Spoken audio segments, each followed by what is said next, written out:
Hi, this is Glenn with Crimson Lotus Tea, and this is Midnight Tea Club. Thank you guys for joining us. Sorry it took me a little bit to get it started. Sometimes it's just a little hard to put the kids to bed. But they are in bed and they are relatively quiet.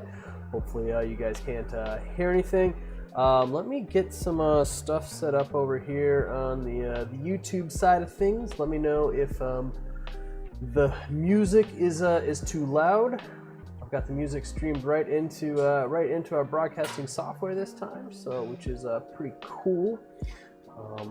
But I don't know how loud it is, so I did some tests. If it's too loud, you guys let me know. Let me see here. Let me get connected so I can check out the stream, check out the chat.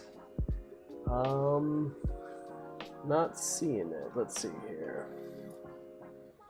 All right. Well, there we go. We are connected. We got a couple people connected. Good levels. Everything's good. And Hail 13 says everything's good. Okay, that's great. I am behind the ball, but we're gonna be we're drinking Believe tonight, which is this cake right here. Worked on the OBS software, kind of give a little spacey feel around the background. So we'll see how that goes, see how that plays out. Let me see here. What's going on? How are you guys doing this weekend? It is Saturday night. We're done. We made it halfway through the weekend. I am still trying to find all of my live streams, but it's not showing up on this computer over here. So, well, that just makes it a little harder. But I've got this one here. I can check out your chat. And let's see, where are we at? Okay, yeah. So we're gonna be drinking Believe and then some Stormbreaker tonight, which is gonna be pretty cool. Get a copy of this link and send it over to Facebook. Let people on Facebook know that we're here, ready to have some tea. If anybody else is gonna have some with us. And then I'll see if I can figure out what's going on with my my YouTube dashboard. Come on, YouTube, help me out. All right, I'll go crit post. While we're getting this done, you guys can be getting some tea ready. Join us right now for Midnight Tea Club. Live on YouTube. Here comes Llama. Good. Yeah, watch out for this stuff here.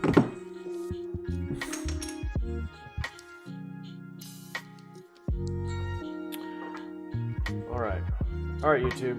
What's going on? Where's all my stuff? Doesn't make sense. Oh well.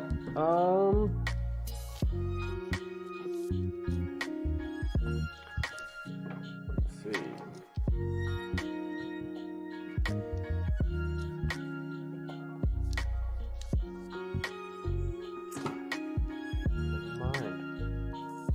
What happened? I don't know. YouTube Studio is being awkward. So.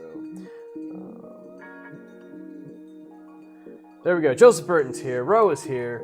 The background's nice. You like that? See, check it out. Kind of does like a little. Oh, the corner, yeah. Got a little nebula going on. I kind of put yeah. some little masks That's and stuff nice in there out of this world. You give us a little background too. Yeah, a little background of the background, and then some music on the background as well. Kind of nice. Joshua just got home from work, live and direct. Hello, everyone. Hey, man, thanks for tuning in. For whatever reason, the YouTube streaming studio is not letting me see it on the main screen, which is where I usually can interact with your guys' chat. So I'll have to just kind of keep an eye on the chat down here in the bottom corner. Oh, there it goes. Now I got it. Nice. Okay. All right. Perfect. Yeah, it's really nice, so we can just look right. There we go. So now I'm not sitting here like looking down like this the whole time. Ro, wants to learn more about pu'er tea regions. Do you know which ones are the most popular? I do. It's a secret. I'm not going to tell you. No, I'm just kidding. Yeah, it's a complicated thing. It really is. You've got your traditionally you had like the 6 famous mountains. What was that? Iwu, Iwu, Manjuan. Lintan, is it Lintan? No. It was all the ones right in that area. Yeah. I just can't remember. Mongsong was Mongsong one of them. You can see Mansa. Yeah, there were like these six famous mountains. You know, the pu'er world has gotten so much bigger since then, and you don't really have to focus on what were the traditional like 6 famous mountains. In fact, we rarely actually source teas from there. We source some teas from Iwu sometimes. We've sourced some teas from Manjuan, but some of the other ones, it's just I don't know. Sometimes it feels like it's a little bit overplayed.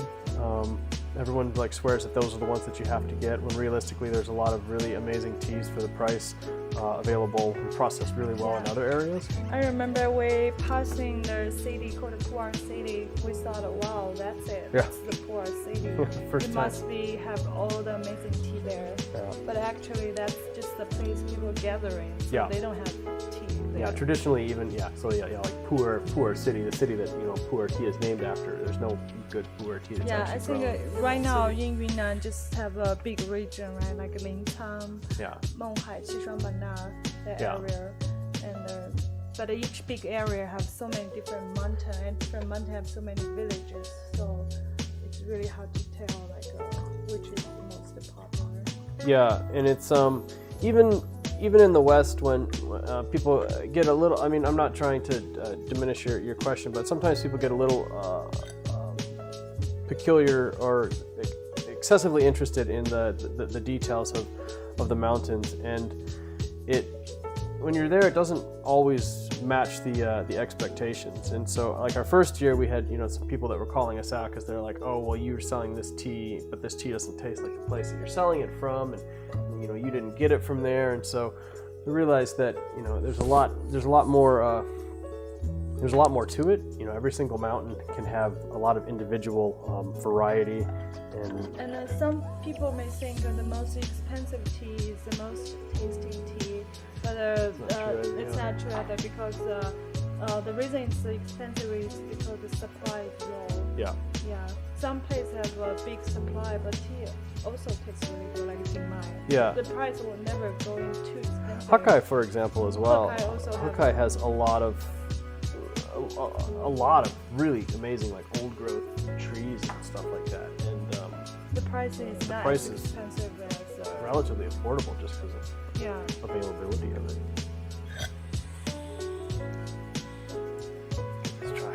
I'll show you guys the little teapot that we're brewing in here. All right, so this is Mark Moeller's pot that he made for us. Mark Moeller is going to be on a between 2 teapots live stream in a couple weeks. But I don't know if you guys watched the live stream yesterday. The live stream yesterday was like a ton of fun. It was a ton of fun. I know some of you guys tuned in. I still have to. They were actually 100 max concurrent, which was pretty cool. I was super excited for that. Liquid Bruce just has so much energy. Liquid Bruce, he's got so much energy. He's a real marketing powerhouse. It's kind of like it reminds me of like a ShamWow guy, like that level of like energy and intensity. It's awesome. It's really fun. I mean that in the most positive way possible. So it's super cool to be on a stream with him and kind of. Because he and I both are the same way. Get us a little tea drunk and just like point us in a direction. We'll just like who knows where that conversation's gonna go. We can be talking about anything, which was great. We basically spent like 90 minutes literally just talking about tea. Somebody in one of the Discord groups is just like, "There's no way I'm gonna spend 2 hours sitting here watching 2 guys talk about tea." He's like 2 hours later, he's like, "I just spent 2 hours like watching 2 guys talk about tea." It was so much fun. 107, you were close. I've still got to go back through the chat. I thought it was 98 for a while, but then YouTube kind of like refigured its stuff and told me that the actual peak concurrent was 100, and I'm like, oh man, that is so cool. Yeah. So we'll see who guessed it. I still, like I said, I still got to go back through the chat. 2 people guessed 107. It's a good number. Couple people guessing the Instagram. Is there any way we can? Oh, the Instagram stuff is all gone. Excuse me. I don't think somebody said 100. Excuse me. We've had a big day, guys. A lot of work to do. Smell. And this is like walking into a flower garden. So excited about Midnight Tea Club. Mom was like, should we do Midnight Tea Club tonight? We're so tired. And I'm like, you know what? We're gonna do it because it's like our time to just sit down and kind of relax, which is great. We really need that. Yeah. I think at the beginning, just really nervous, but now I just get it more relaxing, just thinking. Yeah, no, this is nice. This is great, and real excited to talk about our guest that we're having on next week. Oh, there you go. That's real nice. So yeah, if you guys have been in pu'er for a while, I mean, you probably know who Marshall N is. If you don't know who Marshall N is, go to marshaln.com. MARSHALN.com. Marshall N's the man. And Marshall N is he's a pu'er tea researcher, a Chinese historian, and he has in-depth knowledge on everything pu'er. And he is just a little bit more water on top of that. He just knows it all. And he's been blogging about this pu'er tea and everything in the pu'er tea sphere since the mid-2000s. He has access to incredible material. He has a great palette. He's a wonderful researcher, historian. He just knows everything there is to know about pu'er tea. And he's going to be on a live stream with us exactly 1 week. So next Saturday at 6 p.m. Pacific time. So it's not going to be the Friday afternoon because his timing, because he's in Hong Kong right now. He's a doctor. He's a professor, and he teaches at the university there. And he is going to take a little bit of time out of his Sunday morning, which is our Saturday evening, and gonna spend some time having tea with us and answering everyone's questions, which is amazing. I have so many questions I want to ask him. Yeah, Lama just wants to just sit and ask questions to him. So we had a test stream with him tonight, and the test stream itself ended up going like 45 minutes long, where we just kind of like chatted and things like that, which was great. So we got everything super knowledgeable about pu'er. Oh my gosh, I just want to listen to him to talk all the time. Yeah. So super excited about that. So I'm going to be doing a little bit more marketing on that to try and see if we can break our peak concurrent of 100. All we're doing is just basically like putting a bunch more stress on Mark, you know, because Oolong Owl beat James, and then Liquid Proust beat Oolong Owl, and if Marshall N beats Liquid Proust, that just it just passes the buck right on down to Mark. So I don't think he will be stressful. Yeah, no, it's just but fun, just a little rivalry. Questions write down so you can ask next week. It's gonna be an awesome stream. I mean, seriously, like look at Marshall N's blog and just kind of like scroll through the 14 years of in-depth, like pu'er tea blogging experience. And this is, one of the things that we were chatting with him about is, like how hard it is to find quality information about pu'er tea in the English language. Yeah, Tornham. Marshall N is like the Yoda of pu'er. Oh, like that's the word. He is. What's up, Chris? Thanks for joining us, man. Yeah, Marshall N is the Yoda of pu'er. Like he's just that, except he doesn't talk backwards. He just knows. He knows so much. And so one of the things that we were chatting with him about is just the lack of knowledge on in English, or even in Chinese. There's just no good way. Every single research site out there just cut and paste the exact same stuff from the other people, and there's very little actual research done.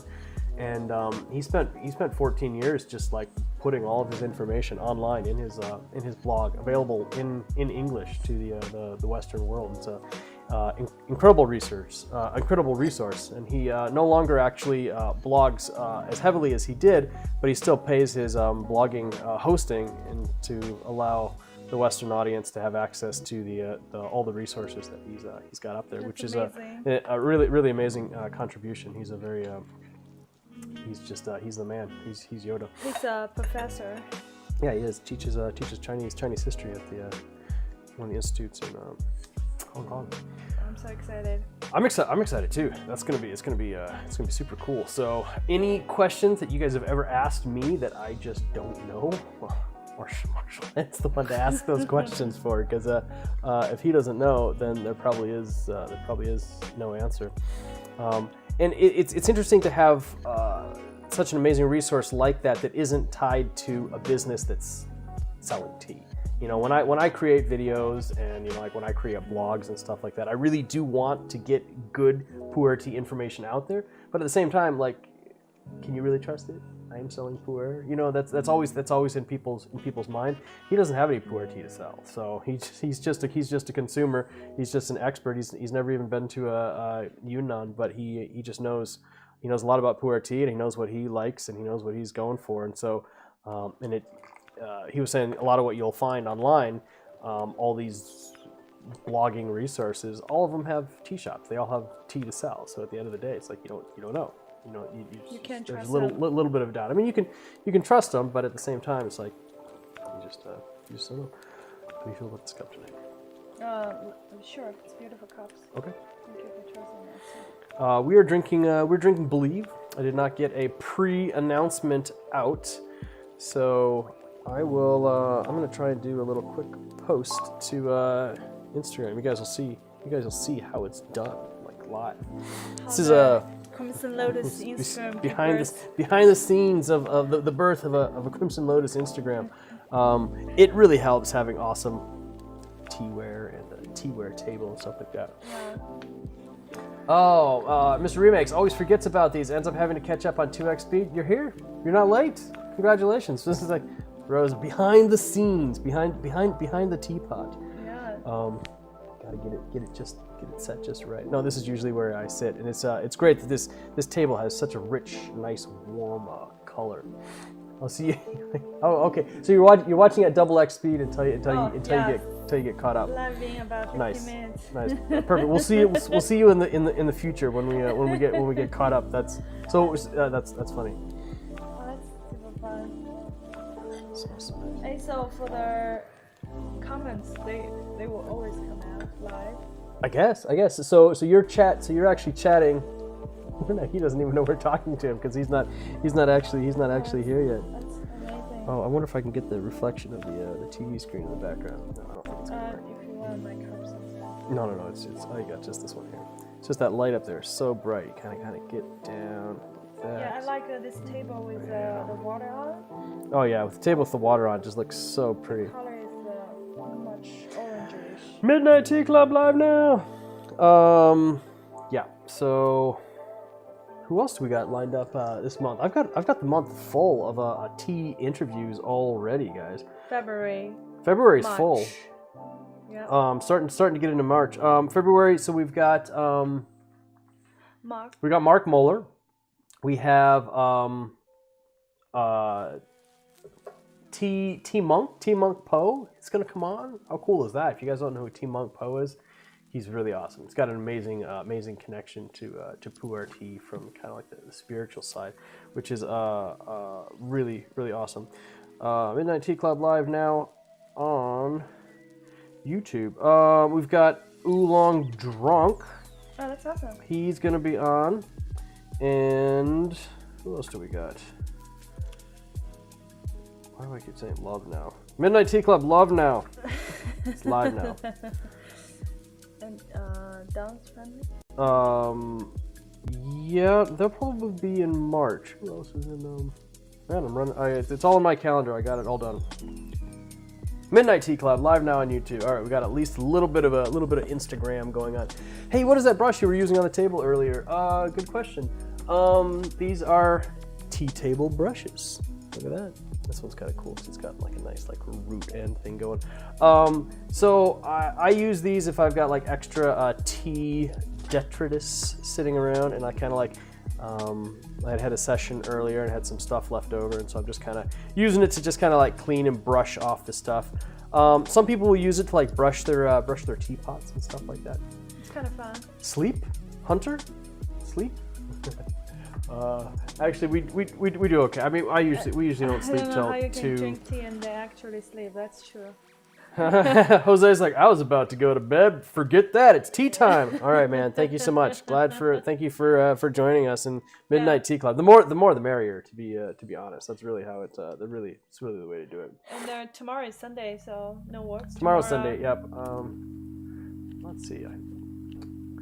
Interesting. Okay, so I'm still get a little bit confused about how YouTube does all their stuff, but. It's all good. Go ahead. Yeah. Give yourself a little bit. I'm gonna do another quick post. One of the cool things I found out about YouTube Analytics is I can actually YouTube Analytics gives me a list of where people come to our streams from, and so including like the last video they watched. So if somebody like is watching a video and then they get like one of those little pop-up links at the end or something. Then it shows me what video they were watching, and so like randomly like 3 or 4 people were watching some like murder mystery documentary discovery thing or something, and then YouTube put a thing up in there, and so I got some people. So if you were watching some murder mystery documentary and saw and got a link to watch Crimson Lotus Tea, well, thank you for coming in from there. I thought that was particularly hilarious. YouTube is so funny.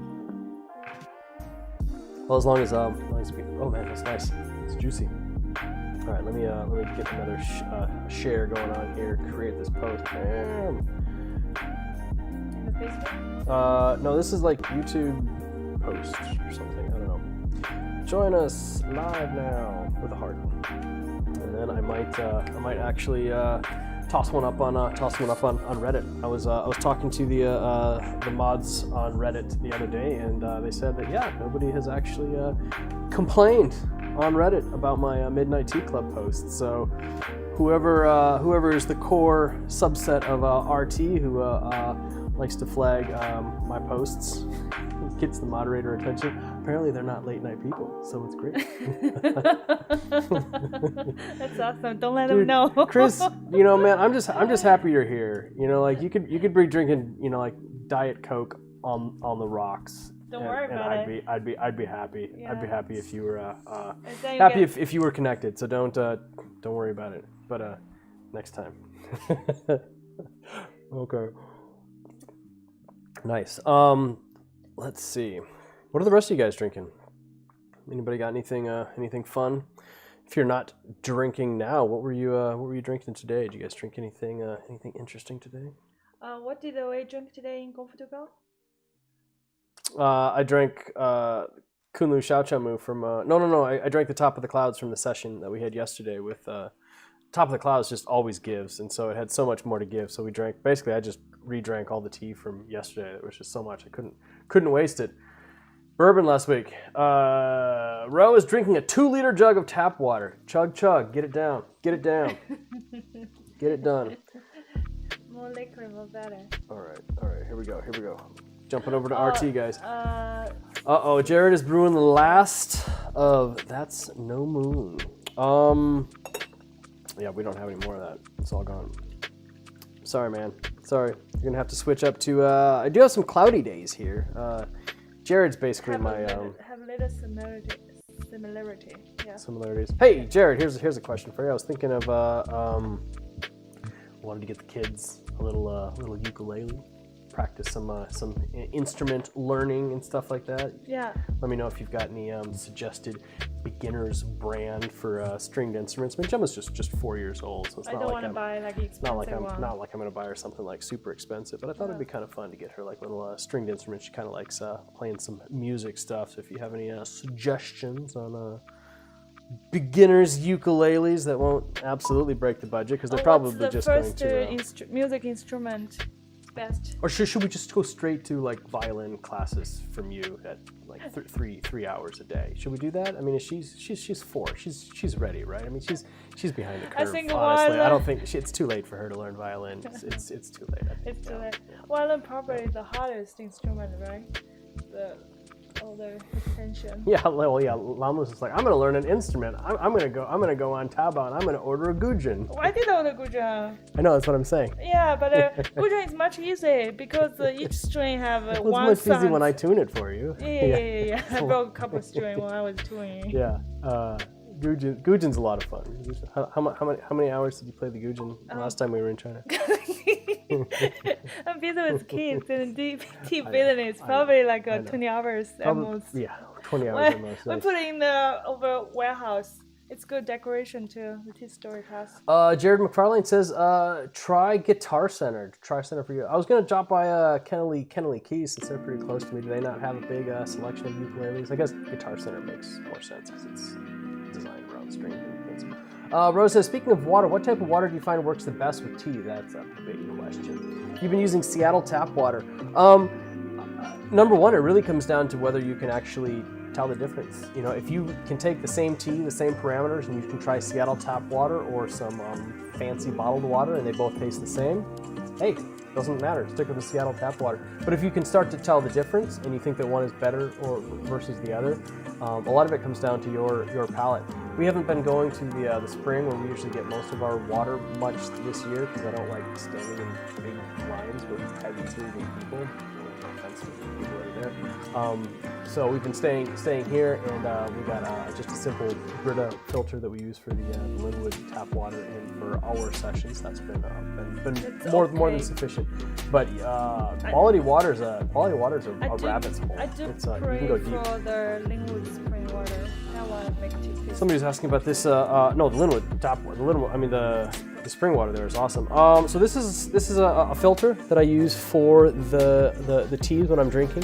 This was made in the Song Dynasty, actually. It's a Song Dynasty Jianware teaware from Fujian with a very specific profile. This was dug out of the garbage pit near an old kiln, and it was a broken bowl at some potter, like almost maybe 1,000 years ago. And we're like, well, that didn't work. Just tossed it in the pile. And somebody dug it out, drilled a hole through it, flattened it off, put a little filter in there so that I can use it for tea or whoever tea. So pretty cool. Oh, Chris retracted the message.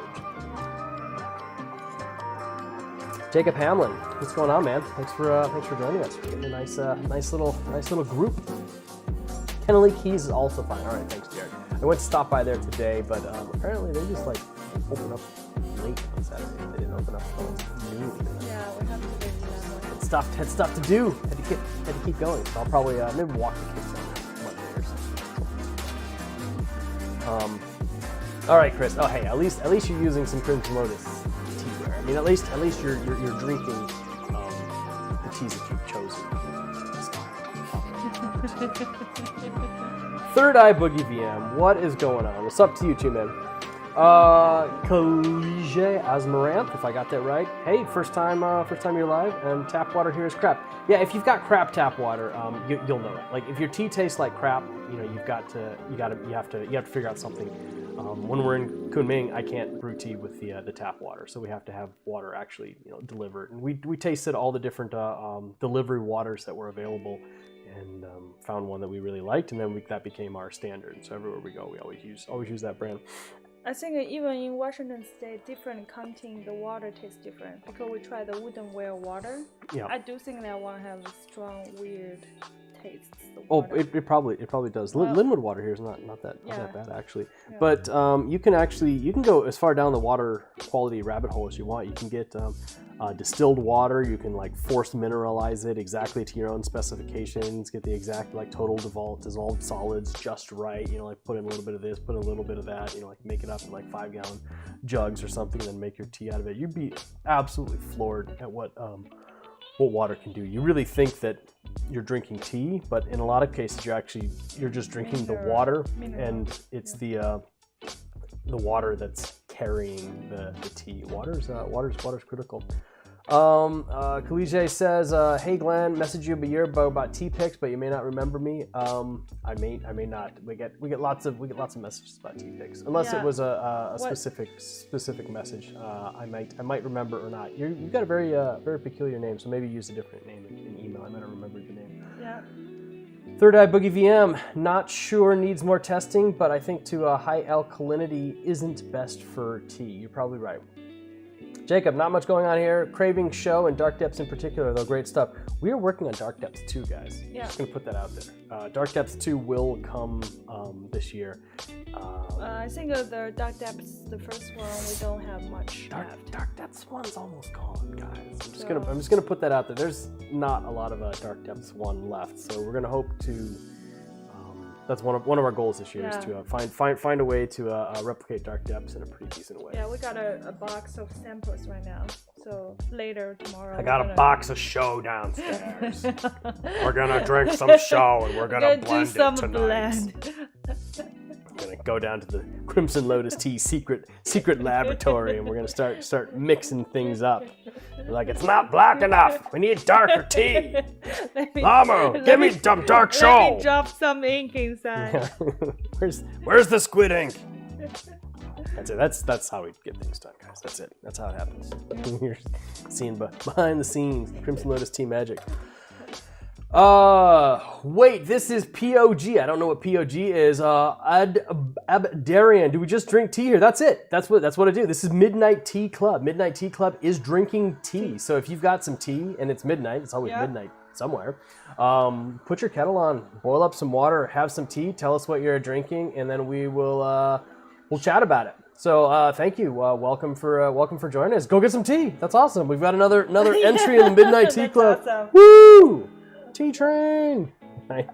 I've really needed this session. Poggers. I don't know what poggers are. I mean, I remember Pogs being like the game that you play on the ground or something like that. Yep. What make Dark Depths so inky dark? Piling. I don't know, but I've had just a handful of sources. It's probably not as much process as it is origin, like the material. Bro needs a 5 kilo mega brick of Dark Depths. You love that so much. Whoa. Poggers, PogChamps, an emote from Twitch to signify being excited. Perfect, great. Thank you for letting me know cool new slang that the kids are using. I'm an old man now, and I'm up on some of them, but I'm not up on all of them. So thank you for helping me be perceived as young online. Ziaxio, what's going on, man? You've made it. Great to see you. Ziaxio is our resident mineral mining geological expert, and he fills the chat with very useful facts every week. Awesome. You're here. All right, what do we got? Ty says, just joined up. The decals over the camera's ring is pretty cool. Thanks. I spent this evening kind of tweaking the OBS. I wanted to have kind of like a Ken Burns effect on the nebula, kind of like stretching and zooming and moving around. But I have taxed OBS to the extent at which I am able to do. So if somebody knows how to make the images in the background, I got the slideshow, I got the mask set up. The slideshow fades in and out every so often. But if somebody knows how to actually make it do like a Ken Burns pinch and zoom, it would be super awesome. Hey, brought Terry here. It's Terry time. Oh my God, hi. My friend sent me this. It's so cool, dude. Guys, man, thank you so much. Glad you joined in. Grab some tea. Put your kettle on. Boil up some water. Tell us what you're drinking. We are drinking a tea that we sell. It is called Believe. It is this gorgeous cake right here. We're brewing it in this super cool teapot right here. That's made by Mark Moeller out of Clay from Georgia. And this is a special blend that we put together last year. It's called Believe. It's good stuff. Who else has Believe? Some of you guys have to have some. Yeah. We actually just got like 30 tones in the mail of Believe in our Seattle inventory. So we're slowly starting to build the Seattle inventory up with new teas. So once they kind of chill, because it's been a long time. On the boat. Long time on the boat to get here. We ship stuff as slow and cheap as possible, so we don't have to add too much to the price. Joshua says, agree on Super Dark Depths cake. I guess that's it. I guess we're just going to take all of our Dark Depths and just press it into 5 kilo mega bricks, and if you get it, you get it. That would be one 5 kilo. We'll just press all of it into 5 kilo bricks, and then like the other people that want it, they're just gonna have to go and barter for it from the people. You gotta chip me off some of your brick. I don't think the mailman will like it. It's too heavy. It's Terry time. Where are you guys in Seattle? We live north of Seattle in Linwood, but we sell tea online. We're an online tea reseller. We don't have an actual retail physical storefront, so that's why we host video tea tastings too. I meet with people. It's not COVID. We usually invite people over to do tea tasting in home. Chris, there you go. That's what I was kind of thinking I would have to do. iMovie has the best Ken Burns effect. So I take all my pictures, toss it into iMovie, let iMovie do it, save it all out at 1080p or whatever, and then put that into a background layer. So instead of having the computer handle it live, that's what I was wondering. And I will when I have more time, I'll get right to that, because it would be kind of fun to have the nebula and have a whole bunch of different nebula photos just kind of like spinning and zooming in and out. Jake Havlin said he will fight someone Mad Max style for 5 kilo bricks of dark depths. Man, we that would be amazing to see. Like, 2 men enter, 1 man leaves with dark depths. I don't even know if you know the scene. Like, that's from Mad Max 3 in the Thunderdome, right? The big huge like half dome thing where they're all strapped in with bungee cords, and they got chainsaws, and they're like gladiator awesome. style, like fighting over it. That's pretty cool. I love the idea. Wait a minute. Ro wants a 50-ton dark depths brick the size of a shipping container. That would be a treat. That would be interesting. Kalije has a question. I do have a question. How often do you make ripe cakes? Love ripe over raw, but that's just my taste. As awesome as we get interesting material that's worth putting into something. If we got some nice artwork for it, nice name for it, we'll take it. We'll press it. So, every year we will release at least 1 show pu'er. It's there's a lot. It's a lot more work to make show pu'er than it is to make sheng pu'er. Sheng pu'er can be made relatively easily. I mean, it's just picked and processed, and bam, you're done with sheng. Show pu'er, like, there's more risk. You got to get material. You got to take it to a somebody special who knows how to do that, or find somebody who's already done it. And it's just it's easy to really mess it up. So it's harder to get good show pu'er material. Whereas sheng pu'er, that's why we sell 12 sheng pu'er cakes for every show pu'er cake that we sell. But the stuff that we've got on our site right now, we have quite a few good show pu'er cakes on the site. And I think we're really picky about the show pu'er. The show pu'er has to speak to us before we choose it, because there's a lot of show pu'er real out picky there. about show pu'er. Ty wants to know how Lao Cha To taste compares to pressed show. It's interesting. Lao Cha To is usually just like super creamy and smooth. Lao Cha To, and it's easy to travel when you bring it over. It's usually earthier, Flavor-wise, it's about the same. If come from the same wood, it's just it's close, but it can be thicker. It can be just thicker, smoother, creamier, maybe a little bit earthier. The wet pile fermentation. It just takes time. But yeah, you're right. Lao Cha To, maybe it's a little bit hard to describe the difference in taste, but it'll taste really similar to the pile that it came from, but with just thicker and smoother. How about a dark oolong handle being pressed and aged? If the tea itself does not have the capacity for fungal fermentation over time, it's just going to get older, but it might not actually age. That's like one of those like weird terms, because literally everything ages. Like, my furniture is aging. I have aged furniture. It's 30 years old now. But is it better than it was, or is it just older? And some teas just don't do anything. They just get older, including even like some pu'er teas. If they weren't processed well in the beginning, they're not gonna like get better. They're just gonna get older. And so I'm sure that the oolongs might. They'll definitely age, but whether they actually like modify and transform into something different and better, they probably won't. Yeah, I bet somebody probably have some aged oolong, like Shivan. Maybe she knows how it tastes like now. Yeah, she does, but she has to keep re-steaming it. right? She's got those steamer baskets in her room. She has to keep reinvigorating the roasted, tea. I saw. Well, I mean roasting. Yeah, I mean that's what kind of heat. It doesn't steam it. It kind of heats it up. Yeah. Jacob Hamlet, great question. Do you know the shipping cutoff from China is for Chinese New Year? When is the shipping cutoff? Getting close. The end of the month is Chinese New Year, so usually like 1 or 2 days before. So should we do a sale before then or something? I don't think they can. Is it too late? I don't know. Good question. Has to be done inside the next 3 days. Oh, that might be a little. That might be a little bit hard. Yeah. A little bit hard. Yeah. We should have planned ahead. We've been really busy, guys. Maybe people don't mind to wait for a month. Yeah, it's a real tricky thing, Chinese New Year, because almost the entire country just shuts down. But now, like you're seeing, we actually reached out at the start of this month to talk to pottery vendors.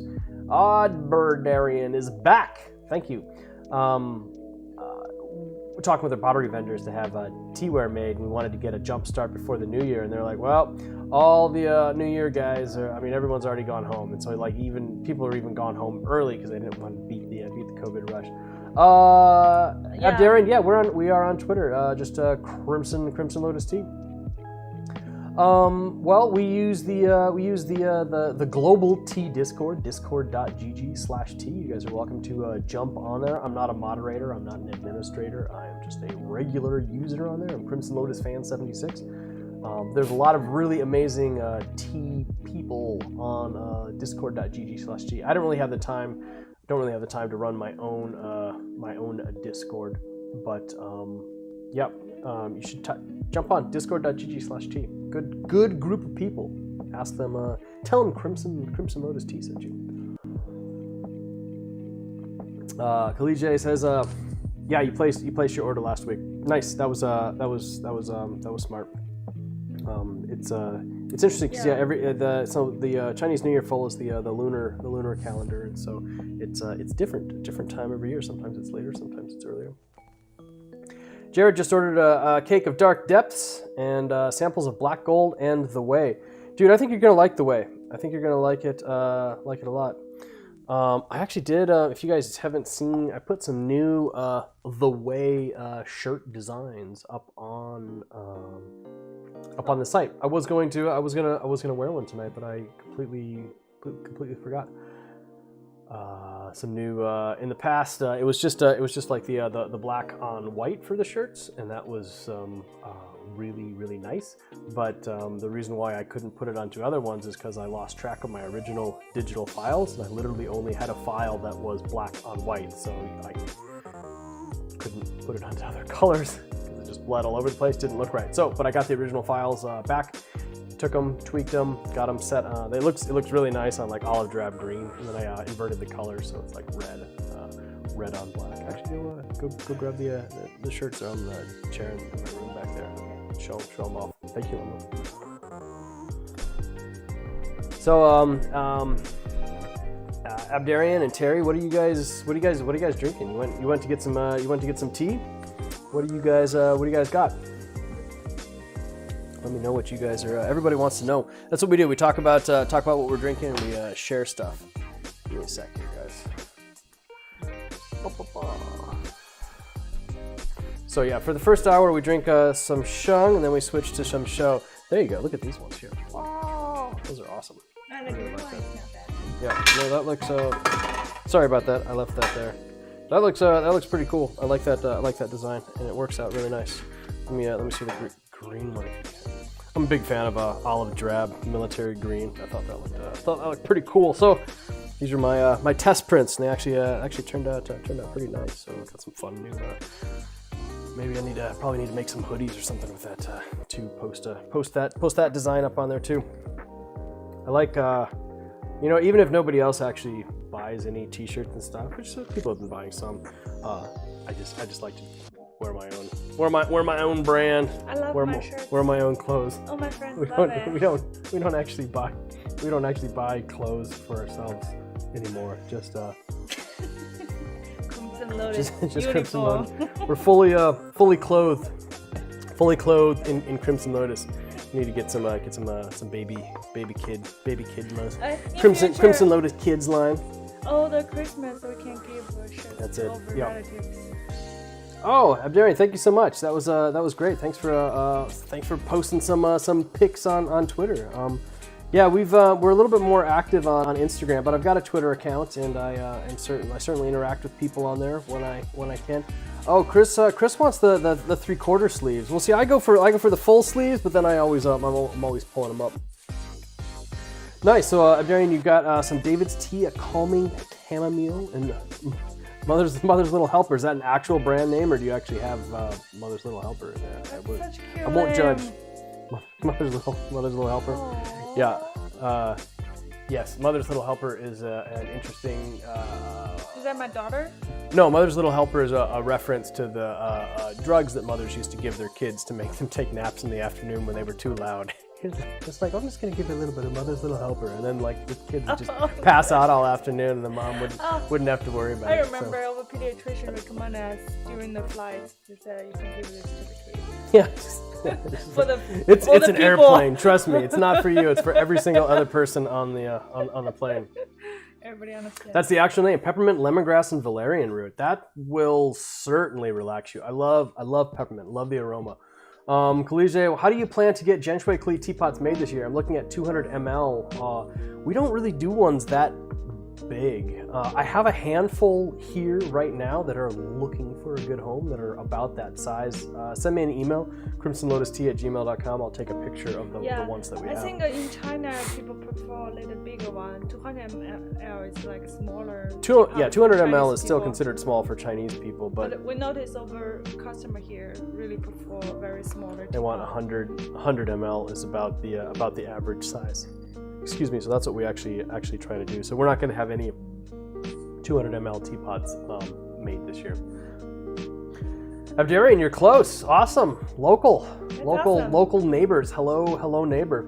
That's great. We like meeting local people. We do have pickup from our site, COVID-friendly pickup. We have an inventory, a Seattle inventory on the website. If you order from there, you can designate that you want it to be picked up locally, and you can kind of come swing by whenever.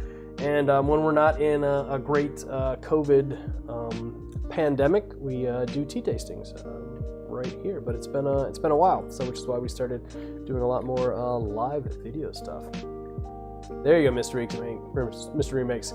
Codeine with cough syrup. Just a swallow of that for your kids, and they'll sleep all day. Sleep all day. But that's the old way. Now we parent with actual parenting methods that don't involve drugging your children. That is not advised. So funny, like different generation have a different method. Kaliji does a single person with 200 ml, and will do. Yeah, no, it absolutely works. If you've got different ratios, or if that's the style that you do, that's great. Is it the dragon one? No, it's not. The dragon ones are super incredible and special and hard to find and rare. And when we're there, like we've got a handful of people that we know that make them, and we kind of work with them and figure out what they've already got. But those ones are just those ones are really gorgeous, but they're so expensive. So yeah, I can send me an email. I'll send you a picture of the ones that I've got. They're not too fancy, but they kind of have some nice designs on there. They're a little bit bigger. They might work for you. Yeah, they need a good home. Got some teapots. Need a good home. So if you do single person with 200 ml pots, what's going on, Lucy? Lucy is in the house. Thank you, Joan. Thank you, Lucy. Thank you for joining us. Hi, Lucy. Kalije, if you're doing a 200 ml, how much leaf are you putting in there, and what's your steep times? This is the wrapper for the tea that we're drinking right now. Let's see. I can't see the camera, but maybe that works. Something about like that. This is the wrapper. This is called Believe, and this is a really great tea. Yeah. I got pretty close. Yeah. I'll try it again. I just got you in the background. switch over so I can actually see my camera, see what's going on. I'll get this thing figured out one of these years, guys. You're getting there. I'm getting there. It's getting there. Getting a little bit better every day. This tea has such sweet aftertaste. Yeah, this tea is really, really, really sweet. I like it. There we go. Scale to window. Perfect. Okay. All right. I got it, guys. I got it. We'll try it. We'll try that again. Yes. Hey, I might even get it balanced up this time. Oh, it's too bright. The light's killing it. There we go. I don't know. Whatever. But it's a full wrapper. You guys have seen this before. I like space. I like nebulas. Kind of played up with that on Midnight Tea Club, so I got a little bit of a spacey theme going in the background, and it'll actually be moving and animated next time, so you guys will get a kick out of that. Yeah, I can see the color is changing. Super cool. Yeah, it is. Thought I'd have a little fun with it. Let's see, Lucy, what are you up to? What did you get up to this weekend? Are you still drinking? You got some stuff going on tonight? Anything you're drinking? Jacob says, wish he had bought one of our guy ones before they sold out. Yeah, I know. Instagram's favorite guy one. Yeah, if you guys don't know Instagram's favorite guy one. We do have several left in China. Looks like a spaceship. If you absolutely definitely couldn't live without one, send me an email. I kept a couple aside so that I could send them off to some different potters and factories and try and see if we could get them replicated, since the people who made them for them last time, apparently we weren't buying enough of them fast enough, and they're like, we're not going to make those anymore. And I'm like, well, thanks, guys. This guy one is so awesome. When you brew the tea, you can never burn your fingers. How thick it is. Yep.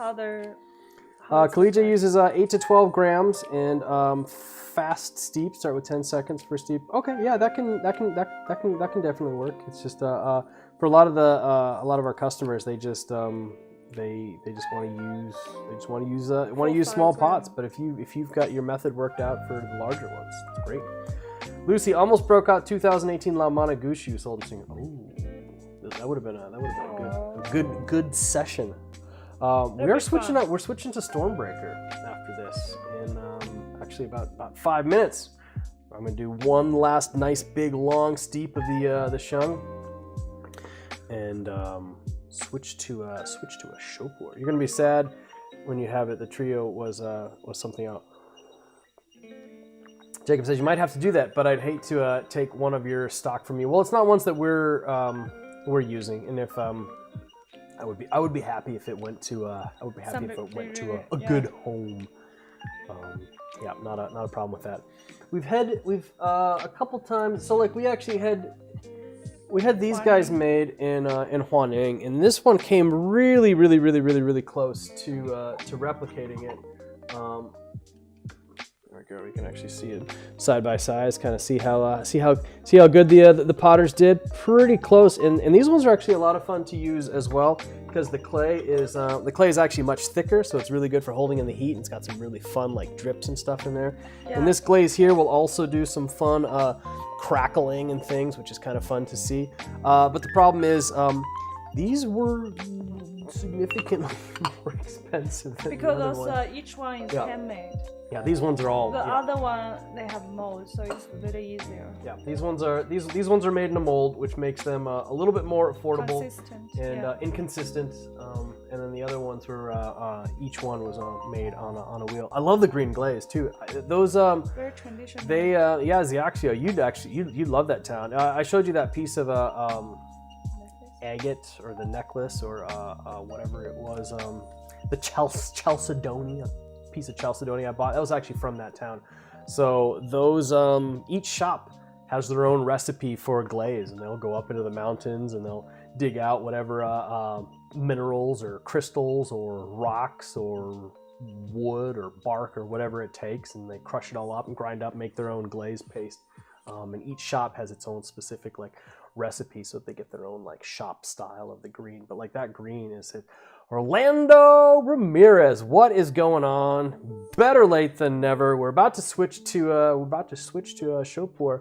So they have to remake the molds over time. The molds don't, answering Chris's questions, the molds don't last forever. And so I think basically they just didn't want to make more molds. I think last year COVID hit, so lots of factory out of business. So I guess it was a combo of stuff. They're one of them. They just don't want to do it anymore. Yeah, so I just think that they had more profitable ventures elsewhere.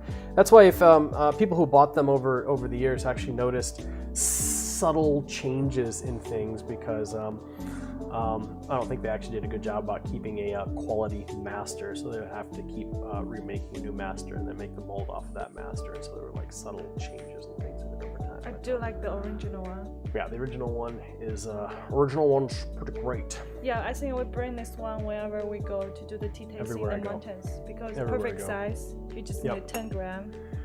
The green of that guy one is so beautiful, and I love the unglazed look of the bottom of it, honestly. Yeah, I do too. Yeah, that's straight Huaning clay. Look at that. Bam. Big crimson lotus. Really nice. We've got a lot of really awesome Huaning cups. They've got a couple different types of clay. This is a darker clay. And this is actually wood fired, and it was wood fired in a dragon kiln. You can actually see a lot of the heat was not nice to it, but that's what happens. The glaze will start to bubble. The wood fired stuff is just really unpredictable for heat. Even kind of like got some nice warping and stuff. But these cups actually came out of the Huaning dragon kiln. If you've actually ever watched our video where we kind of take you on a tour of Huaning, you actually get to see the Huaning dragon kiln. This one actually turned out super nice. And this is a really nice one. Each one have so many different colors. Yeah, it's really kind of hard to actually like see. These things are just gorgeous. They got a lot of really good wood ash glaze from the thing. One of these days I'll get around to getting these posted on the site. Oh, this is gorgeous. Yeah, these ones are all pretty cool. Yeah, fun stuff in Huaning. They don't use that dragon kiln for much teaware at all, so this one was pretty cool. I love showing off my teaware, guys. Thanks for asking about it. That one had a chip, so it actually kind of got stuck on there, but I just love this this white glaze. It's almost like it's really similar to like the surface of the moon, kind of the way it's kind of got like some craters and stuff in there. It's got a nice little chunk taken out of there, but this is you know what, I'm going to use that one for show pour, which we're just about to switch to. Hey, Gently Smiling Jaws, what's going on? Everybody's jumping in. Thank you, guys. Got here late, tending to the critters. Hey, man, you got it. Snakes got to eat, yo.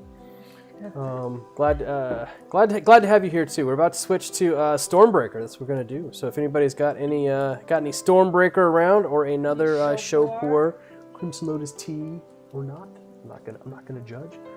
Throw it up. Walnut mushroom pasta. I don't know what that is in reference to Third Admiral DBM, but it's good to know. Yeah, Kalesia. I like Genjan teacups as well. You found a site that says gold Genshui. Yeah, cups can be pretty pricey. This is actually a pretty expensive Genjan wood fired.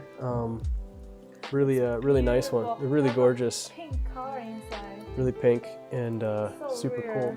We do have a handful of other little Genjan that I've picked up from some different places. We do have It's kind of a nice. I kind of like the darker ones like this. These ones are pretty cool. I've got a bunch of Genjan I got to get on the site, guys. Oh, I know, yeah. It's just that's what Lam was trying to remind me about. Remind you every year. Let's see. Let me show you something fun with these ones right here. Love that one. Yeah, this one actually broke. So I've got a handful of these ones here. These are cool. These are also wood fired.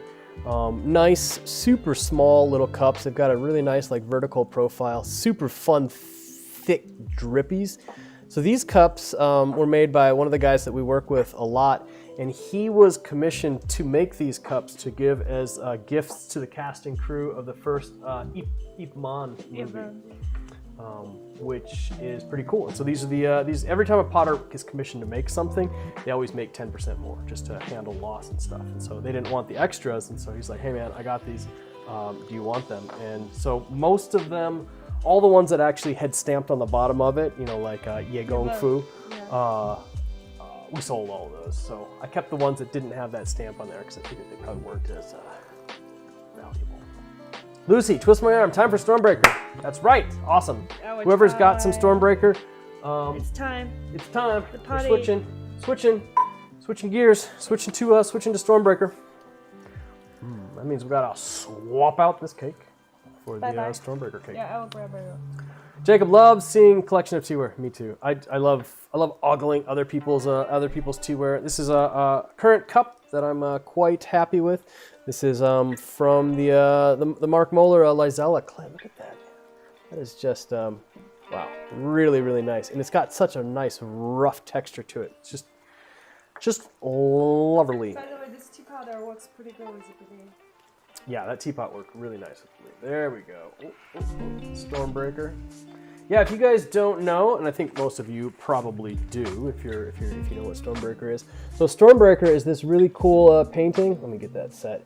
You can see the full one online. It is Puget Sound on the Pacific Coast by Albert Bierstadt. He made it in the 1870s. He was a traveling nature painter, and so it's a fantastic fantastic painting that he made from the Puget Sound in the 1870s, and pretty cool to be able to see what things looked like before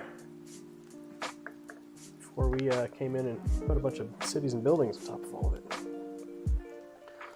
All right, let me get a little bit more water in here. Get started.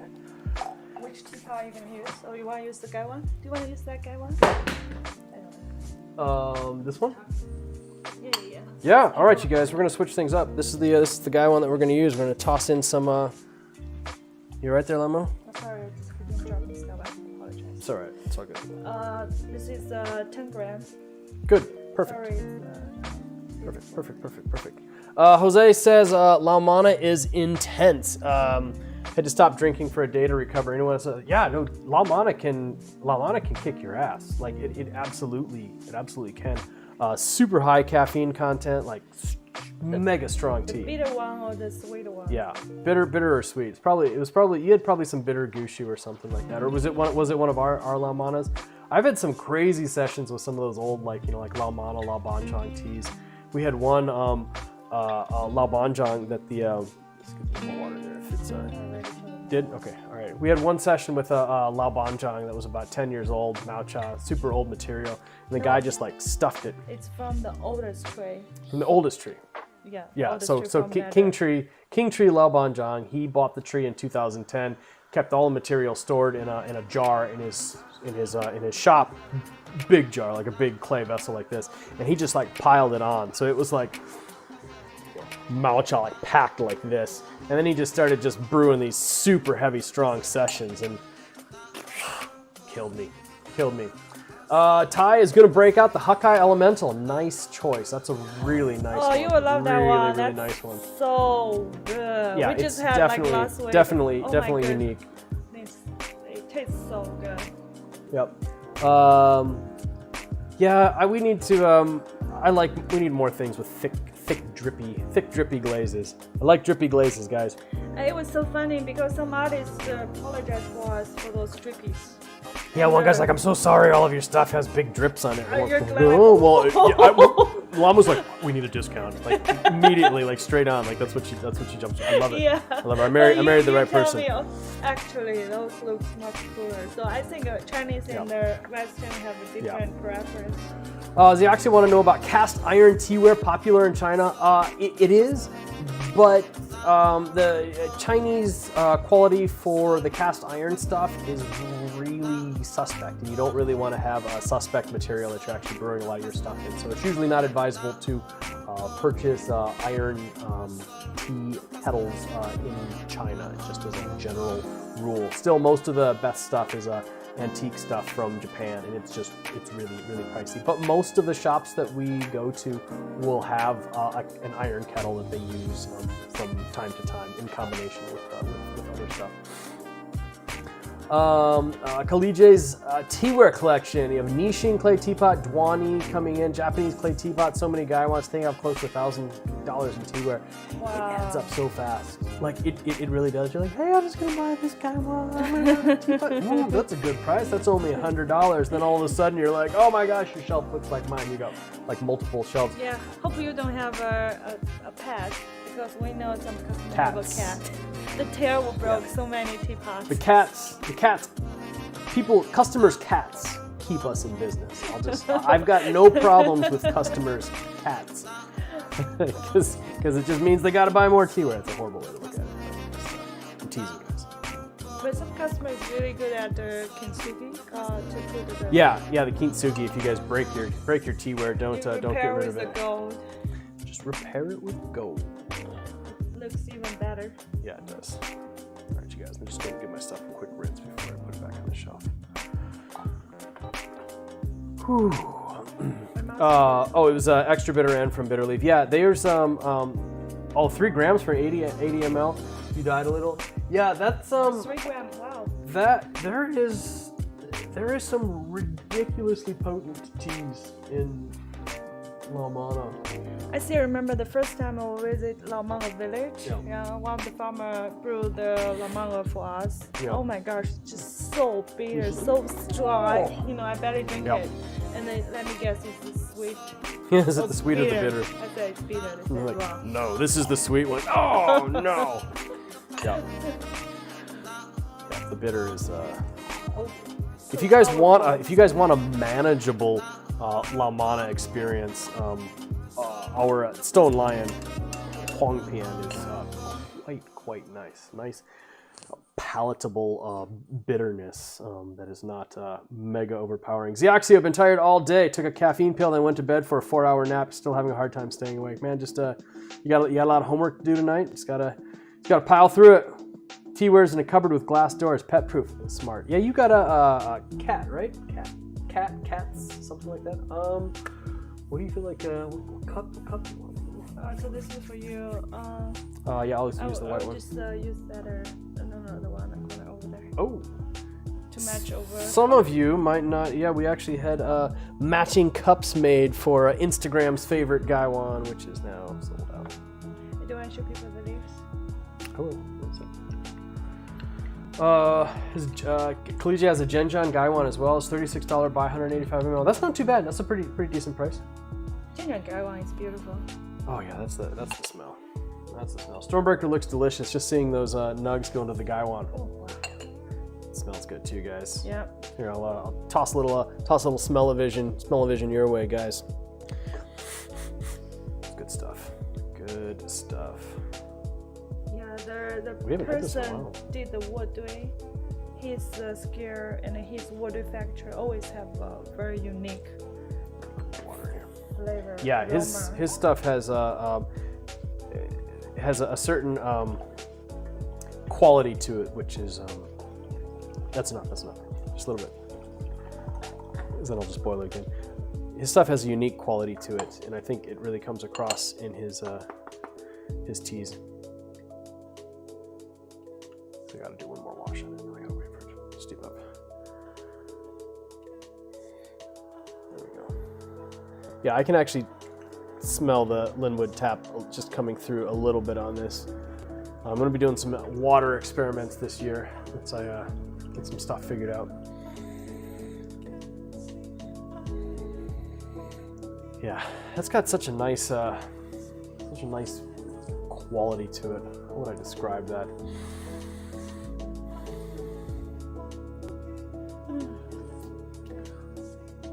I mean,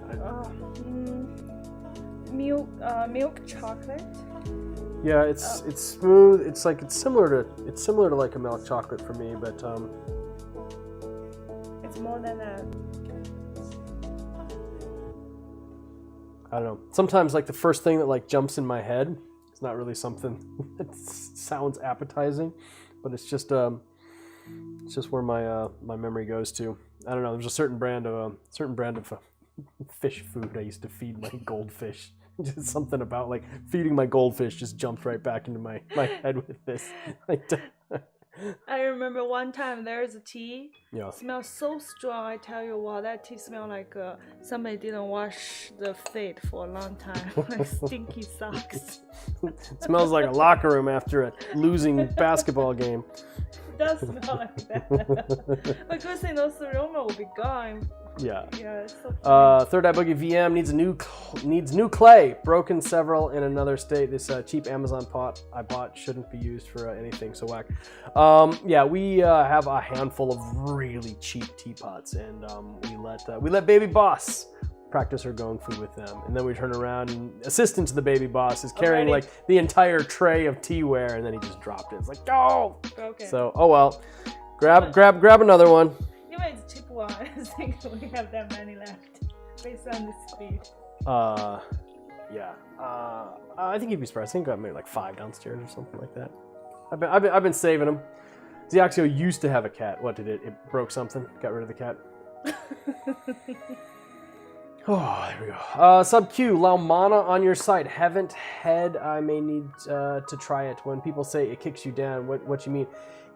The Laumana is intense. If we have, if you really want like a really powerful, intense Laumana experience, I don't know if we have any of the Laumana Maucha left. Oh yeah, we have a 2019 sweet and bitter samples. Oh, that's right. And then we have a loose 50 gram. That one is more pricey. Right. So yeah, 50 grams loose Maucha Laumana, really pricey stuff, really good. Just like strong teas. I mean, if you brew that at regular ratios and you go steep for steep like you would another tea, those are strong bitterness teas. is very really intense. It's a very clear bitterness, but it's But it's just like magic when the bitter melts, the sweet just come back strongly wave after wave. We also have a Laumana sweet and bitter tasting set, so you can kind of get an idea of what the sweet Laumana and the bitter differences are. The sweet and bitter took me a while to realize the difference is the sweetness, how fast it comes back. How fast the sweetness comes. And so then we also actually come back faster. We also have a split personality. Yeah. That is a Laumana Sheng and a Laumana Shou, made from the same pile, so you can actually taste what the Shou pu'er tastes like from the same thing. So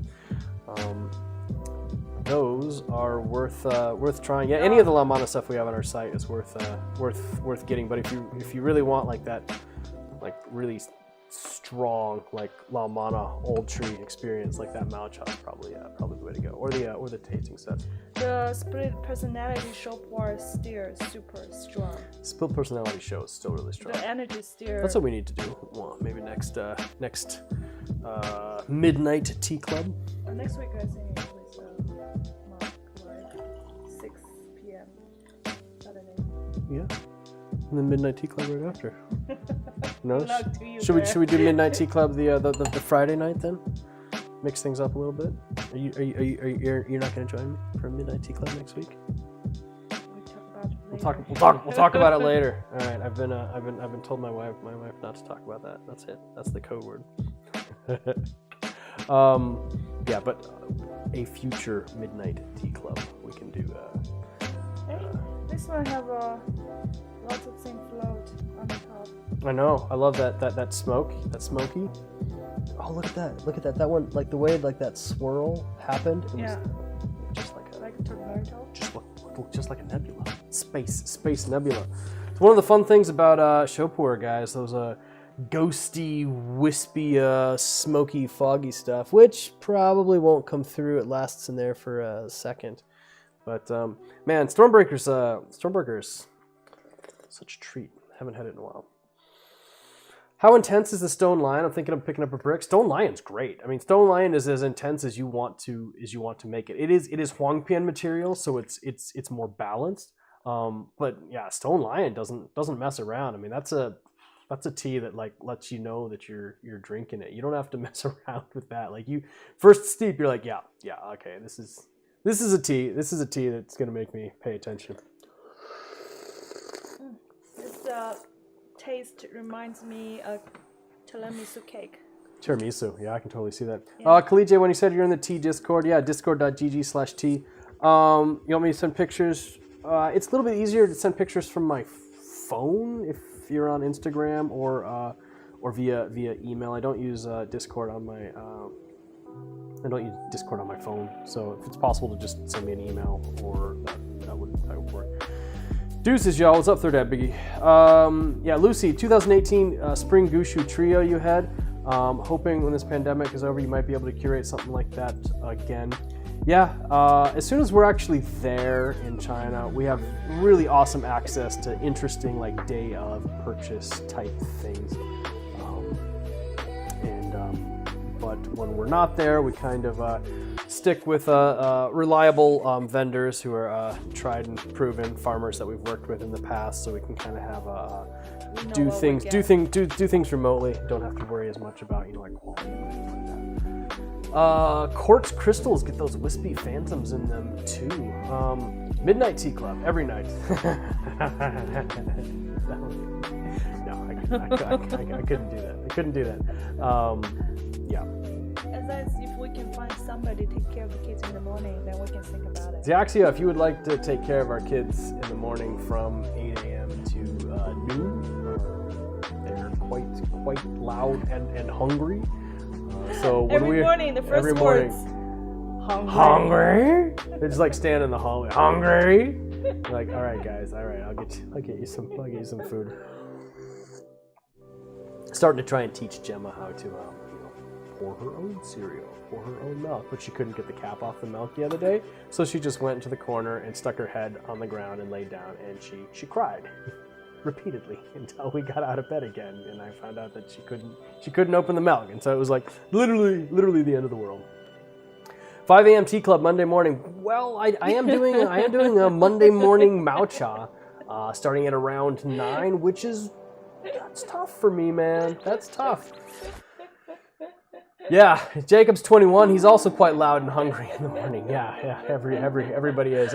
If you can't open your milk, do you go and cry in the corner? 21. So we still have like 17 years. Oh, I got 17 years of crying kids in the morning. Yeah, I don't know. Well, speaking of kids, since we're on the topic of it, one of the interesting challenges that we're going to be having is how do you take your kids to China every spring for 3 months when they have to be at school? And so that's one of the things that we have been working on recently, and potentially found a really nice solution locally. A school that has an in-class elementary school program that runs 100% in parallel with their homeschooling program. And they are willing to let us be enrolled in the elementary school portion when the kids are here, and then when we go to China, they can immediately flip into the homeschool program, and we can do all this stuff remotely with like the exact same books they would be doing in the elementary school program. And that is such an incredible blessing and a weight off of our minds, because we've been really trying to. A lot of other schools will be like, okay, well, if you enroll them and then you take them out, like then you don't get, like priority, seniority for like the next year. You'd have to get on the waiting list to get in the next year, and it's just been really stressful. And so if this school can actually kind of do kind of like a combo thing like that, and they were actually really interested. They're like, that's so cool. Like, so your kids get to go and like, like work with like tea farmers and stuff. They're like, that's such an amazing like life education stuff, and it absolutely is. But you still need the core reading, writing, arithmetic, and stuff like that. But, yep. He actually has a class that starts at 9, ends at 11. Lucky you. You don't have to do that. So you guys are we're in the same time zone? You're Montana. It's actually in Montana, right? Yeah. So maybe one time zone different. Are you in the same? I think he's one time zone over. Gently Smiling Dot sounds like a great solution, cool solution for the kids. It really does. I was and it's not something that they do. Like they had originally told us, like, oh no. Like if you can leave the elementary school and you can go into the homeschool track, but like when you do that, like it's done. You can't go back. And so like we just kind of explained what it was, and they're like, all right, we'll talk to the staff. And so they all had a meeting and talked about it. And they were like, you know what, we can make an exception for you guys and work it out. And I was just blown away. That was super cool, and it's awesome because it's actually like within walking distance of our house, roughly. Take like 20 minutes there, so I can actually like walk the kids to school some morning, which I just think is super fun idea. Ride bikes. There we go. That's the steep. Oh, that's so thick. Oh, this is such an energetic tea, but it's still so mellow. It's so centering. Really enjoy it. Lucy, how's your Stormbreaker going? Anyone try to infuse their tea with nitrous? I don't really know how that would work. Is it taboo? You know, man, it's your tea. If you want to, you know, if you've got your tea and you bought it and you're at home, like, man, if you want to take a bath in it, I don't care. Do what you got to do. There are things that are considered taboo in tea, but I don't know. I'm not really one to really worry about that sort of stuff. If you want to come up with some new experimental ways of tea delivery, knock yourself out, literally or not literally. Excuse me, Zioxio, carbonated tea with soda stream. Totally done that. Ice, cold brew tea, super strong. Carbonated with the soda stream. Create like an essence of pu'er. Super strong, like thick and oily. Boil your tea for a couple hours. Get it down to like a nice syrupy essence. Carbonate your thing. Pour in a little tea juice into the top of it. Toss in a couple tabs of chagao. Let it sit. It's gonna be good. It's gonna be good. Lucy says this tea is going to be amazing 5, 10, 20 years from now. I know. You just got to stop drinking it. It's just the hard part. This tea just has such strong energy. Just a couple steep, I already feel it. So SubQ says CO2 changes flavor, nitrous doesn't. It's a good point. There's interesting, like nitrous, like cold brew coffee over nitrous. Pretty cool stuff. I don't have like a nitrous setup. I've been meaning to get one, like a little home kit thing, so I could try and do some stuff like that, because I think it could actually be pretty cool. There's a local coffee shop that does cold brew over nitrous, and we tried it in China too. It's like drinking just liquid chocolate. It's just so smooth. Ty says liquid nitrogen cooled coffee once. Wasn't sure what I was thinking, as I don't even like coffee, but it seemed a bit. It depends on the source of this stuff. The stuff that I've had locally in Seattle is from Stumptown. Yeah, Stumptown's nitrous cold brew coffee over nitrous is super good. Pu'er syrup sounds good. That's basically what chagao is. Chagao, they will just take the tea and just, but they'll take like a lot of it, like hundreds of kilos, like a metric ton of it, just some giant vat, and they'll just boil it down to its absolute essence, and it comes out like this rosiny tar, and then they just kind of like pour it out over a table and crack it and cut it when you want. So it's quite expensive, chagao. They sell by gram. Ooh, Zioxio's talking my language. Freeze-dried dark depths ice cream. That's the way to do it. That could be interesting stuff. Sorry about water. No, it's all good. It's my only job. It's like Galaxy Quest, the lady whose job it is to just repeat everything the computer says. He's like, I got one job. I'm gonna do it. I talk to the computer. It's pretty funny. I love that movie. Who else has seen Galaxy Quest? Who else has a little bit of love for a little sci-fi parody? That's a fun. There's actually a pretty cool YouTube channel that is. The YouTube channel is just like, what the hell happened to that, or something like that. I can't remember what it is. And it's what they'll do is like, what the hell happened with this movie? And they'll basically go through all the behind-the-scenes stuff with like, well, this is what the movie was supposed to be. This is what it started out as. This is where it got rewritten. This is where a new director came in. And you can kind of see how these movies get crafted into the final product. Galaxy Quest was not supposed to be as successful as it was, but I just love Galaxy Quest. It's such a good movie. It's so funny. And I'm not even like, I used to be much more bigger into Star Trek than I am, but it's like, I just loved it. Loved Galaxy Quest. Everything about it. Such a funny movie. There's a lot of some interesting characters in there that were in other stuff that I fell in love with after the fact, and totally forget that they're actually in that movie. But no, great movie. We should watch Galaxy Quest. I think we'll watch together. We should watch Galaxy Quest again. I mean, sometimes I like to watch something a second time or a third time, maybe even. I really like the movie The Departed. I'm sure you guys have seen that, and so I was just like showing it to Lamu, and I knew it was based on a Hong Kong movie, but I didn't tell her that. I'm like, you got to check out this really cool like detective like crime movie. And like about 20 minutes in, she's like, they totally copied this Chinese movie. This is exactly like, look at this scene. This is exactly like, I can't believe they do this. They're copying. This movie was made. This is a China movie. They're copying Chinese movies. Yeah, it's the first time like Western copy Chinese movie. Now there you go, Inhale 13 by Grabthar's Hammer. Wait, no, I gotta do it. By Grabthar's Hammer. I declare this store open. It's so funny. Man, what an incredible actor that guy is. Spacing on his name, but love every single thing he's in. Of course, Die Hard is my favorite movie. Favorite movie with that guy. He's such a good bad guy. He's such a classic bad guy. He's so perfect in that role. What a great movie. What a cool career that guy's had. My dad saw him in a small play like in London. He was doing some small run of something, and so there's only like 50 people in the room, and so my dad got to watch something that he was in. I thought that was pretty cool. Alan Rickman. That's it. I don't know why. Jacob Hamlin nailed it, but YouTube decided to hide that. The name? Why? That's I don't know. strange.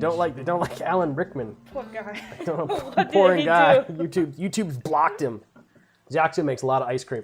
The real trick is keeping out the water. Yeah, here we go.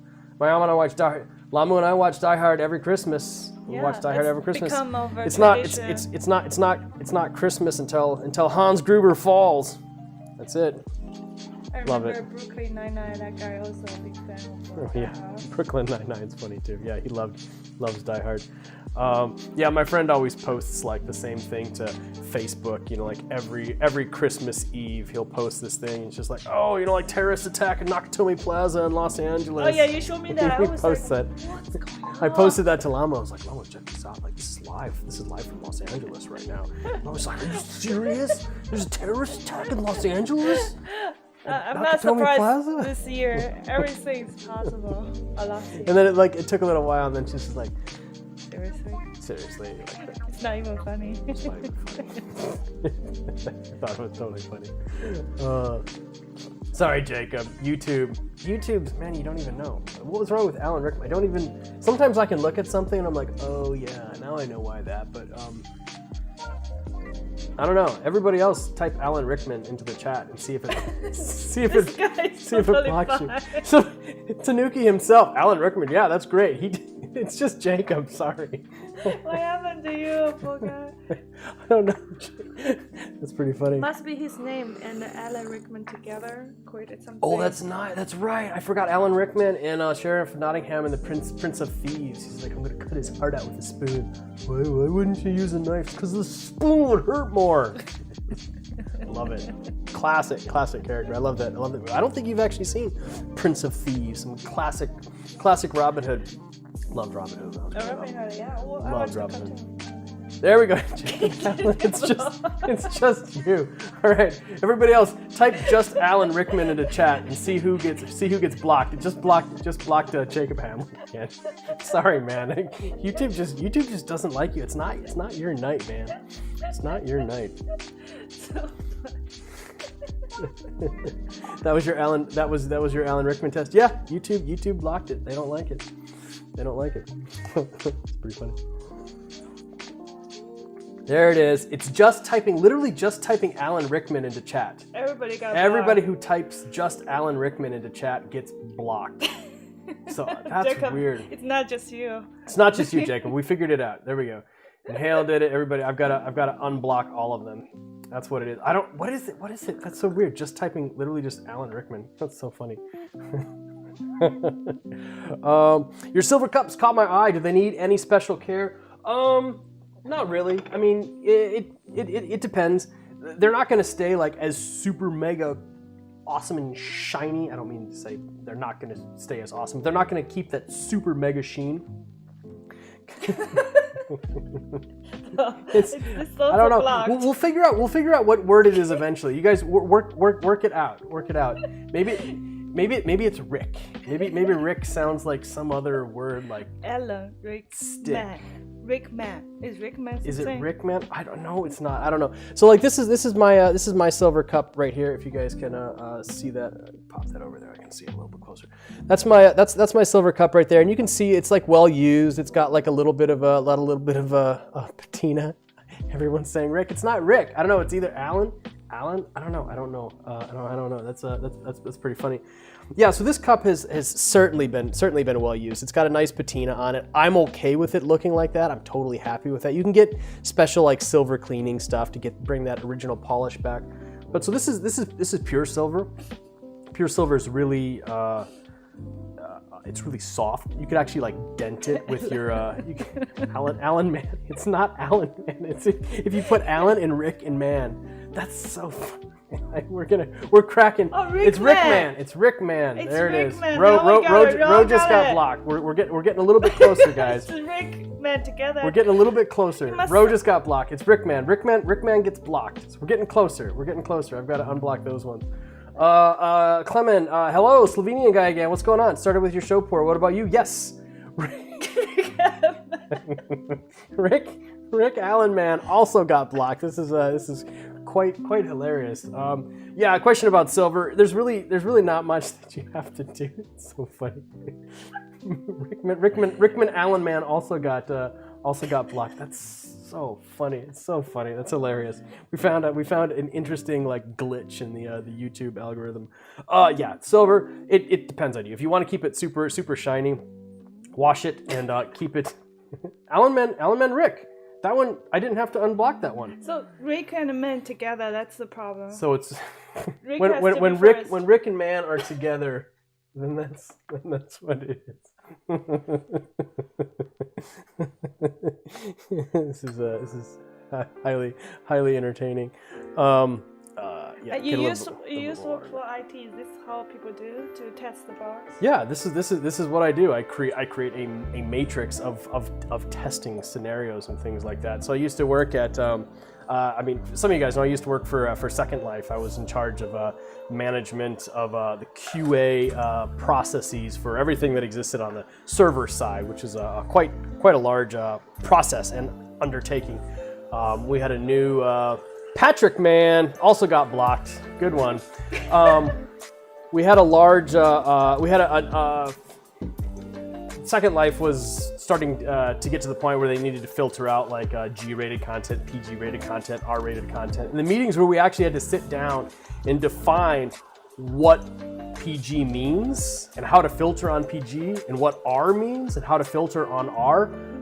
Gosh, you guys, these were hilarious meetings. Rick Allenman works. I didn't have to do it. But yeah, these meetings where we had to sit down and like come up with like the list of naughty words, the list of adult words in multiple languages.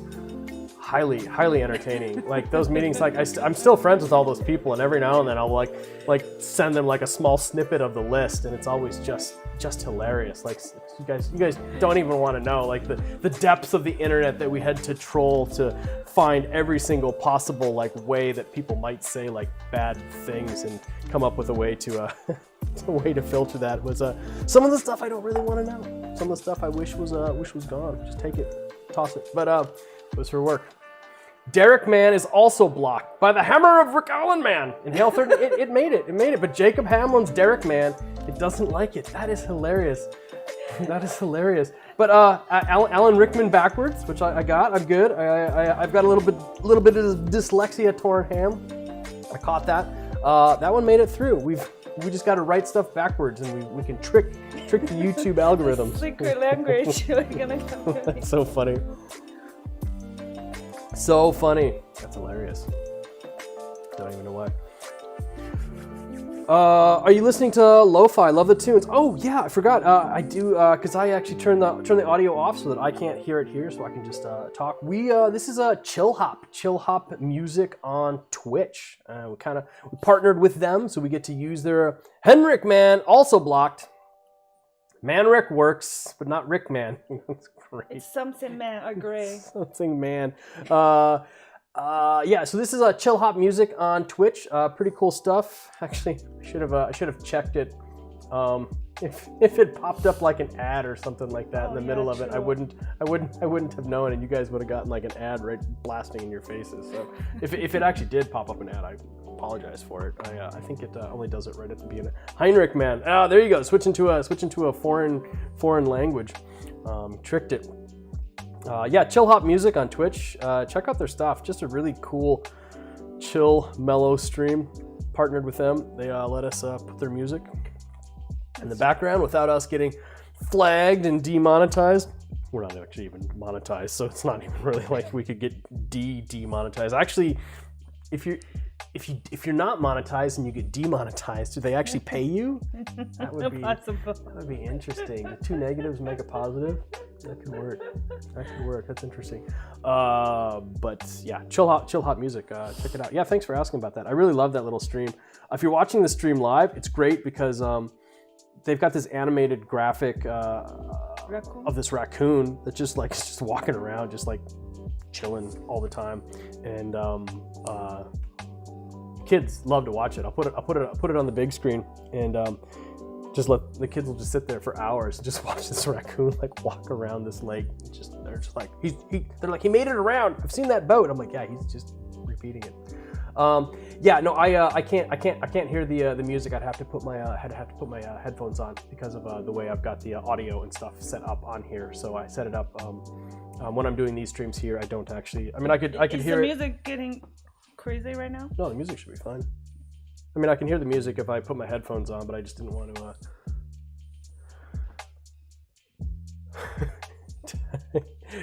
They blocked you, Ty. They blocked you, Ty. They don't like you saying F off to YouTube, but I'm gonna go ahead. I will allow it. Yeah, no, I'm listening to it now. Nice, cool. Do y'all have a cutoff time for tea at night, or stay away from certain types of tea at night? No, we'll just drink anything whenever we really feel like it. Most nights we actually don't drink too late. But hey, Saturday night, midnight tea club. Yeah. Gongfu and chill, y'all. We'll do it. We'll have some fun. If we're in China right now, springtime, we drink tea till midnight. We drink tea 24 hours a day, and you'd be surprised. You spend all day at the tea farmers, and you spend all day at the tea farmers drinking tea all day. You bring home a bunch of samples, sit in the hotel, drink it back then. Jared McFarlane, you got over 1,000 subscribers. Why aren't you monetized? I never really bothered to work with setting that up. I actually will now, because basically, YouTube is going to be taking a cut of anything that I put up anyways, and they're going to start automatically advertising on things, so I might as well just go ahead and monetize it and actually make something, since YouTube's already going to start throwing ads on stuff. So, but you have to have 4,000 view hours in a single year, and even though we've got enough subscribers, we don't have that yet, but we're actually pretty close. I'm kind of excited about that, be able to see how that works, try out a new tie of that. Thank you guys for coming in and watching stuff. I'm curious about the live stuff. Does YouTube actually toss up an ad in front of it? Do they do that? Do you guys have to watch some weird ad before you get to jump into your Crimson Lotus tea? Let me know, because I'm actually kind of curious how they actually do that when they do it. Probably. Oh, Ro, that was sneaky. I like it. I need a 5 kilo dark depth brick man. Nice. YouTube didn't catch that. Alan Brickman. Somebody post that into chat. We'll see if it works. Put Alan Brickman, and then Alan B Rickman. See if it gets that. Somebody else. I love doing QA testing, guys. That's my background.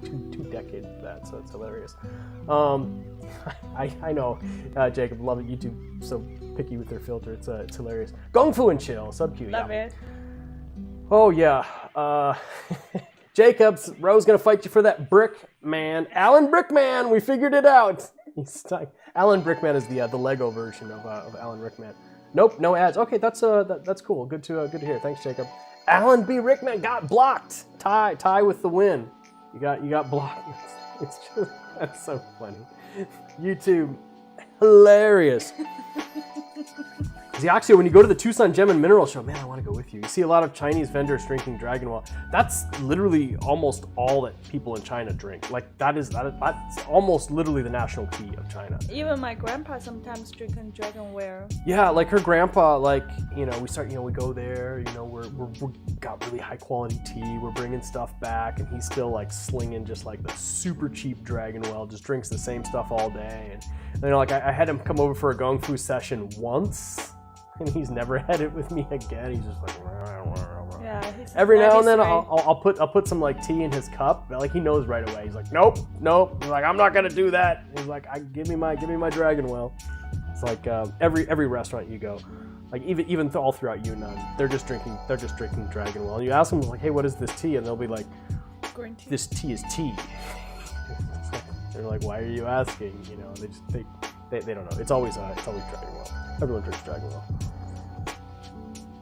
Well. Tanuki himself, what was the little 100-gram cake you were drinking with liquid Proust the other night? Couldn't catch the name of it. It is this one right here.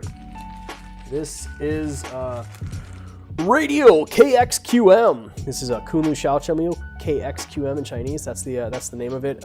This is a potent little tea, and I kind of forgot. Overleafed it, oversteeped it, and whoo! And that year, 2019, is super dry year. It let through Ty's Alan B. Rickman this time, or was that the same one? Alan Brickman. Did you just allow it? I don't remember. Maybe it was I thought it was up there a little bit more. Maybe it wasn't. No. Maybe that's the one. It was just nobody was talking. Yeah, cool. Yeah, that was it. Radio KXQM. We've got it in our Seattle inventory, and maybe have like 8 left. Yeah. That year is super dry year. The production is low, but the tea flavor is super. Yeah, that's why that tea is more expensive than it was the year before, because so dry. There was just literally no supply, and so it was a hard. That's why we sold it in 100-gram cakes, because we couldn't press the 200-gram cakes. It would have made it like $80. $80 is getting pricey. $80 is getting pricey for tea. That year's tea is really good. That year's tea is really good. Nearly all the places, like the Danger Zone material that we had, the Danger Zone material from that year is also really good.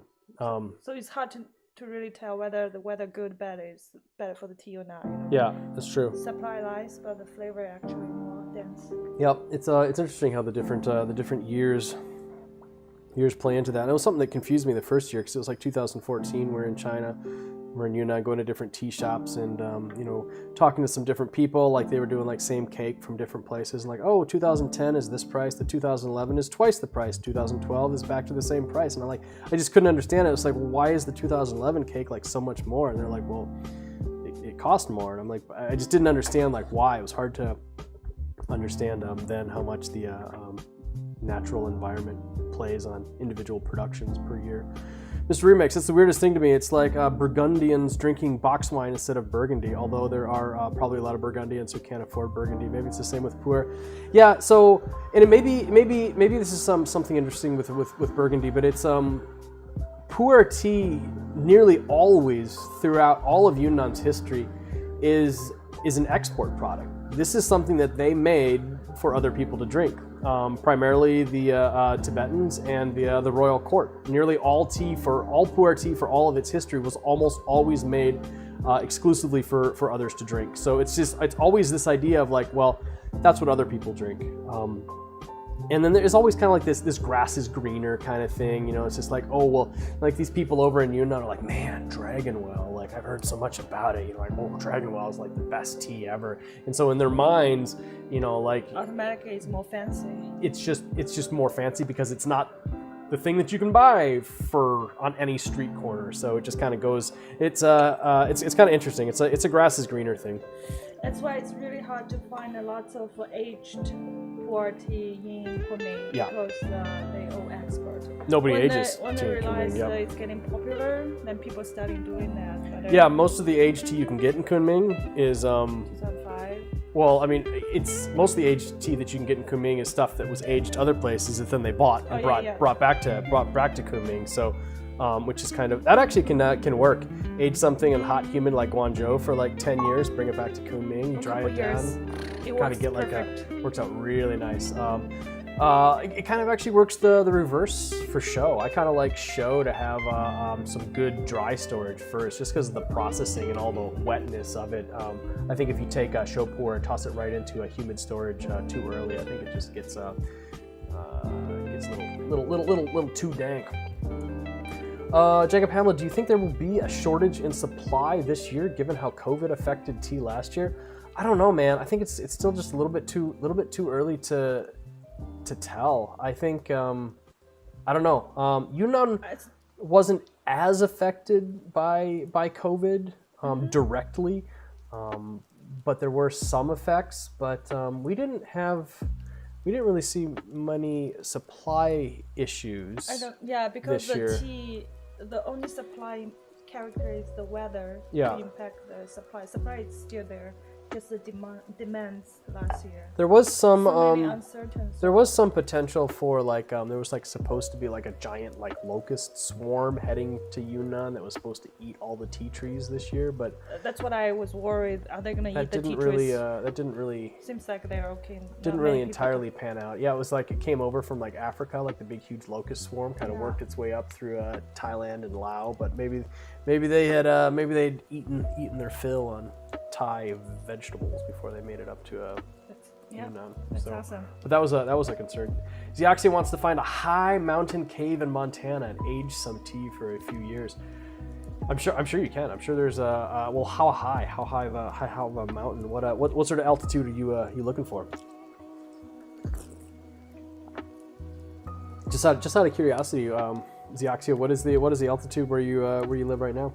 Altitude's an interesting factor in tea consumption. I've found altitude changes the palate. It's interesting. It does different stuff. Yunnan, most of Yunnan is between 6,000 and 8,000 feet. I'm a sea level boy. I'm right here in Seattle, like under 500 feet. My teas taste different here than they do in Yunnan. Even if you used every single other thing like at the same. Granted, you can't get the same temperature because of your boiling at altitude. But teas taste different. Perceptions of bitterness change, and umami has some different tastes on the palate. This is something that they've discovered doing research in airplane food. Kind of interesting. Remember hearing about the locust swarm? Yeah, one of the many plagues of 2020. Yeah, Xiaxia, 7,000, 9,000 feet. You live in a valley, it's only 5,000 feet. Yeah, you're roughly Yunnan altitude. So it's interesting. You if you've not spent much time drinking tea at lower altitudes, you might be surprised how different your tea tastes. Like exact same tea, same brick, same water, same brewing style. Yep. Come down to zero and brew it, and it might taste entirely different. I think one of the interesting things is like the intense bitterness is actually more muted. You bring your same tea down to here, and you'll actually it's not the tea itself. It's just your palate. Your palate will taste more of the bitterness at lower altitudes than high from the research I've done. It's still one of the experiments I want to do. We've got Mountain Pass here is about 5,000 feet, and so I want to do a session down here, exact same tea, brew it, take really copious notes, pack up all the stuff, drive 2 hours up the top of the mountain pass, get up about 5,000, 6,000 feet, get outside and brew the exact same tea and the exact same things, and see what the differences are. But I haven't had a chance to do that yet. Jacob Hamlin, got to call it a night, y'all. Alan Rickman wishes y'all a great night and happy brewing. Thank you so much for joining us, Jacob, and thank you for the hilariously entertaining the Alan Rickman experiment. Sounds like a band. Yeah, have a good night. Thank you for having tea with us. It's so much fun. Sweet dreams. Sweet dreams.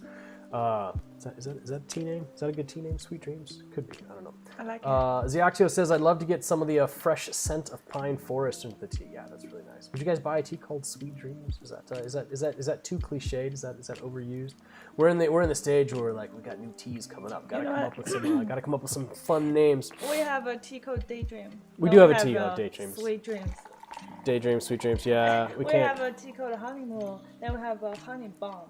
So sometimes even and we've got Moon Princess. What about honeymoon? The honeymoon bomb princess. We haven't named that a tea. This is the honeymoon bomb princess. The honey bomb moon princess honeymoon bomb. We should put all our tea names into one fire. Just do a different combination. And come up with new names. Just create a spreadsheet that creates this random list of like. Oh my gosh, that's the tea right there. Princess Honey Bomb Moon. Honeymoon. Princess Moon Bomb Honey. Beneath the cloudy day. Beneath the cloudy days. Beneath the cloudy day zone. Beneath the cloudy danger zone. We're tea drunk, guys. We're tea drunk. Crystal Power Tea. Tea Dreams. Those are some good names. Let's see. Would be cool to do it before and on an airplane as well to see if security doesn't allow you. I will take my gongfu to go on an airplane. The really nice thing about the flight from Seattle to China and China to Seattle is they have hot water boilers in the back in the lounge, and the lounge is a little tiny like kitchen slot thing, but it kind of becomes like a little mini gathering place, and they'll let you go back there and. I'll just bring my gongfu to go. I got my tea, and I can just get hot water like right from it. They're always like stressed out. They're like, no, it's too hot. It's too hot. I'm like, it's tea. You're Chinese. Like, don't like. They're like, use the lukewarm water. I'm like, I can't. It's like it's pu'er. It's tea. It's like it's got to be hot. And they're looking at me like I'm like. Yeah, and then before you go to the flight, they will check all your luggage. And gongfu to go, if you have liquid there, they will force you either drink it or dump it. Yeah. You cannot bring any liquid. But you can have mid-steeping leaves. You can have semi-steeped leaves in a gongfu to go. They're totally okay with that. So not a problem there. Take some Dragon Balls for the flight. Yeah, I brew tea on the flights all the time. One of my first gongfu to goes, I broke it literally as I was getting into the plane, right in front of like a 10-hour flight. It was just like. And then gongfu to go is such a great way to open the conversation because every time we use it, and people approaching us, what is that? Ooh, what do you got there? Yeah. Like, wow, like this is a gongfu to go tea brew made by this company called Crimson Lotus single, that would be a good way to start. There you go. There you go. That's it. I don't know. Would that work for you? Like if some guy was like walking around, had a gongfu to go, and you're single, would you walk up and be like, "Hey, what's going on?" Yeah, absolutely. I like it. Is that a tea brewer in your pocket? Sorry, guys. Tanuki himself, does it have something to do with oxygen levels and then affecting your olfactory sense?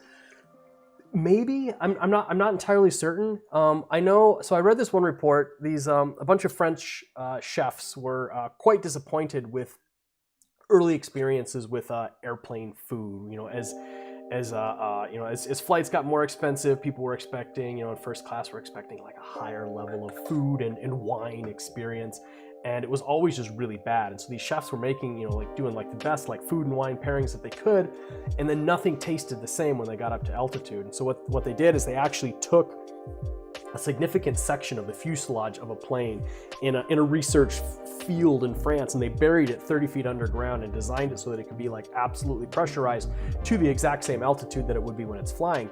Now, when you're flying at 30,000 feet, the altitude inside the cabin is not 30,000 feet. They set it to between 6,000 and 8,000. They set the relative humidity to be about 25%, so it's slightly on the drier side. Temperature is about 65 Fahrenheit. So they replicated that inside of this, and then they actually cooked and prepared all of the food inside of this and actually made all of like the food tasters sit in the seats that they would be in an airplane and then taste them. And specifically what they found was perceptions of bitterness significantly changed, and umami did different weird stuff. And so they started to figure out what foods tasted the same at altitude versus not at altitude, and which different wines they could actually work with those, so they could actually construct something that was actually like a quality, like high-end like food experience. And it was a really interesting experiments. I don't know why it actually does that, but oxygen, and well, even just like pressure, just the whole reason why. I mean, air is actually heavy. Like that's why. When you're boiling water, and you can boil water at sea level because you actually have air that's literally like pushing it down. You have the weight of like tons of air, but when you go up, there's less air, and so there's like less pressure. That's why you have to use like a pressure cooker, because it keeps that pressure down. Yeah, no wonder when I was a kid, high pressure cooker, we always have to use it. But when I come here, I never use it. I was like, I how come thought none of it's you just different lowland people? tradition, but Yeah. now it's actually makes sense. I did remember her. One of her relatives was like, you know what? We want. This is when we were in Shangri-La. Like, we want to give you a treat. We're gonna like make you like an Italian meal tonight. I'm like, great. That's sure. Like, I love it. That's awesome. And like 45 minutes later, I'm like, are you guys still boiling the noodles? I'm like, how long does it take? Like, I mean, half hour is still like, not ready. I'm like, it takes me like 8 minutes to boil noodles, and then they had to like take them and put them in like the pressure cooker, and like do it like that. I was surprised. Yeah, Italian meals are not quick in Shangri-La at high altitude.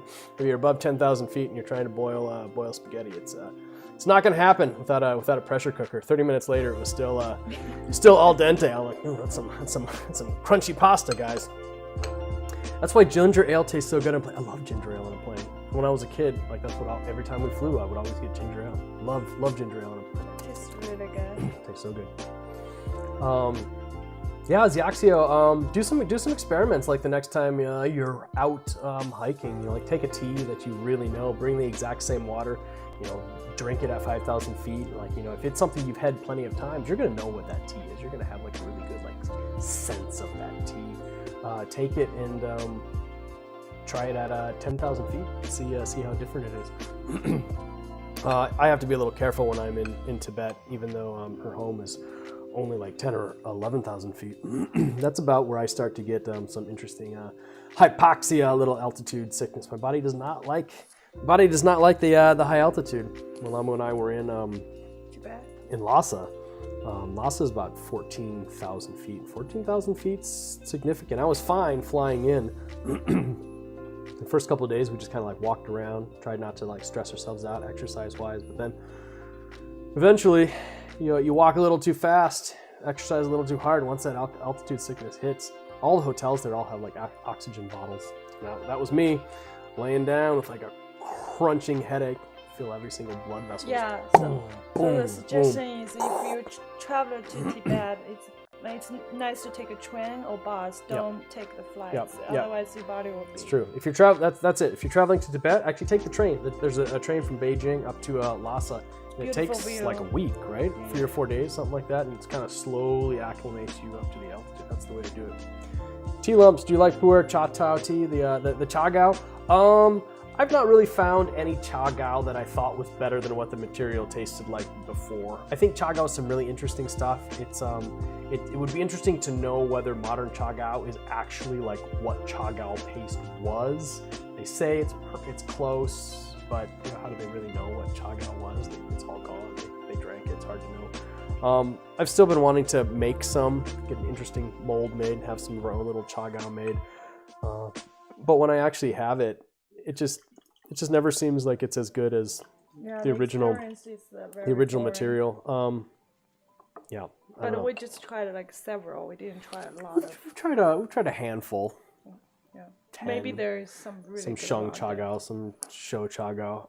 I mean, it was always, they were telling us it's the higher end stuff, but definitely very convenient. It's like super bring convenient. a little candy with you. Yeah. You can, but whatever you do, don't toss the cha gao in your mouth. Don't suck on it like a Werther's candy. It's not good. Very strong. Yeah.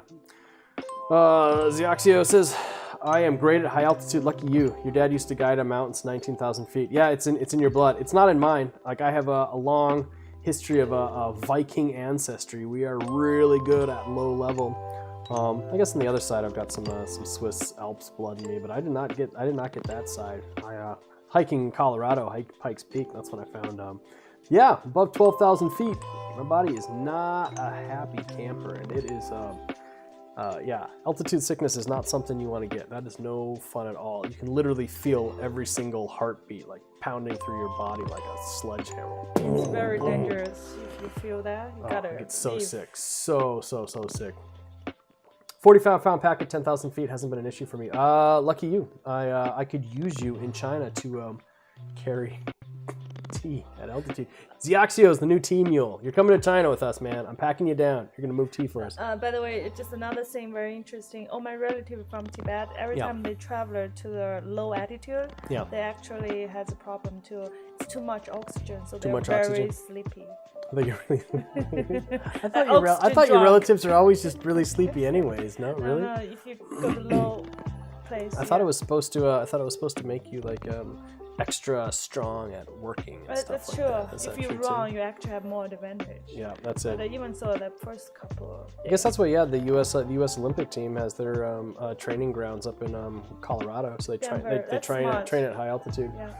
You require payment in tea and minerals, man. You can have as many rocks as you can pack out of Yunnan.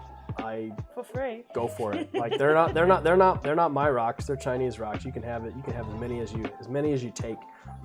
You'd actually really like a lot of the markets that we go to have just tons of rock hounds sitting around, just boxes of rocks, literally just boxes of rocks, and you can go and you can pull something out and you can bring it over to the guy, and he like cracks it open, chops it up, slices it up, polishes it, and makes some jewelry for you like right there out of some cool thing. It's pretty awesome actually.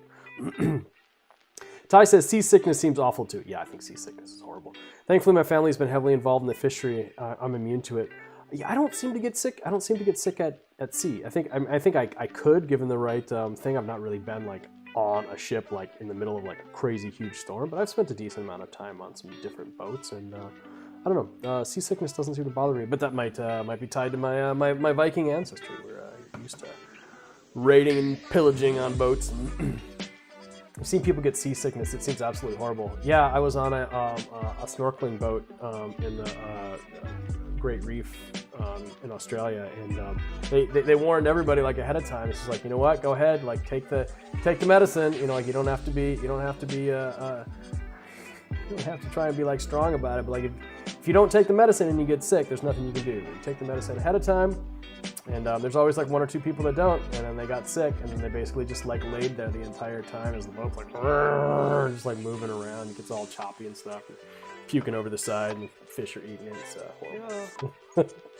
Xiaxio's town has an abandoned Olympic ice skating rink. That sounds kind of like fun. Well, I guess it's not. It probably doesn't have ice in it anymore, but maybe it does. Cap Muir is your summit. You've given up summiting Rainier. How come? Is it you get sick? I had a coworker that toss me a little bit more water there if you could. I had a coworker who summited Rainier every year. We probably talked about this. She actually was born in Austria, so it's not like it was a big deal for her. But they would summit and go down in one go. They got tired of doing like the pack up and camp and hike and pack out and everything, so they just it was like a straight 36-hour, maybe something like that, maybe less than that. Maybe they got it down to 30 hours. They would they'd leave at like 2:30 in the morning and like hike until it was light, hike all the way up to the top, make the top, hike all the way down in one go. Altitude sickness is a bear. Lucy, altitude sickness is horrible. If you get altitude sickness, I'm really sorry. Like hypoxia is horrible. When I got sick in Lhasa, it's not like you can just climb down from Lhasa. Like everything in Tibet is like a minimum of like 12,000 feet at that altitude. And then some of the mountain passes we had to go to were like 20,000 feet or something. It was crazy. And it's just like so bad driving in those like rickety little trucks with like the noxious like fumes coming in and me in the back. And of course I had some bad yak meat. It was just combo. Everything was horrible. Truly, yeah, I feel bad for anybody who gets hypoxia. It's a rough go. All right, guys. I think we're probably gonna call it here.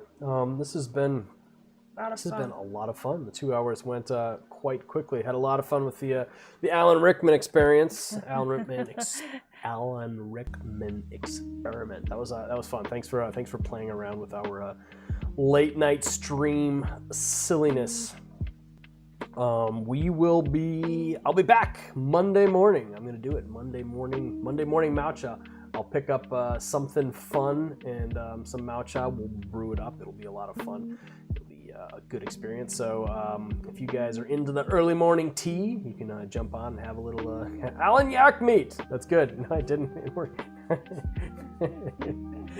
yak Rickman meat. Yeah, that's funny, man. That's a good one.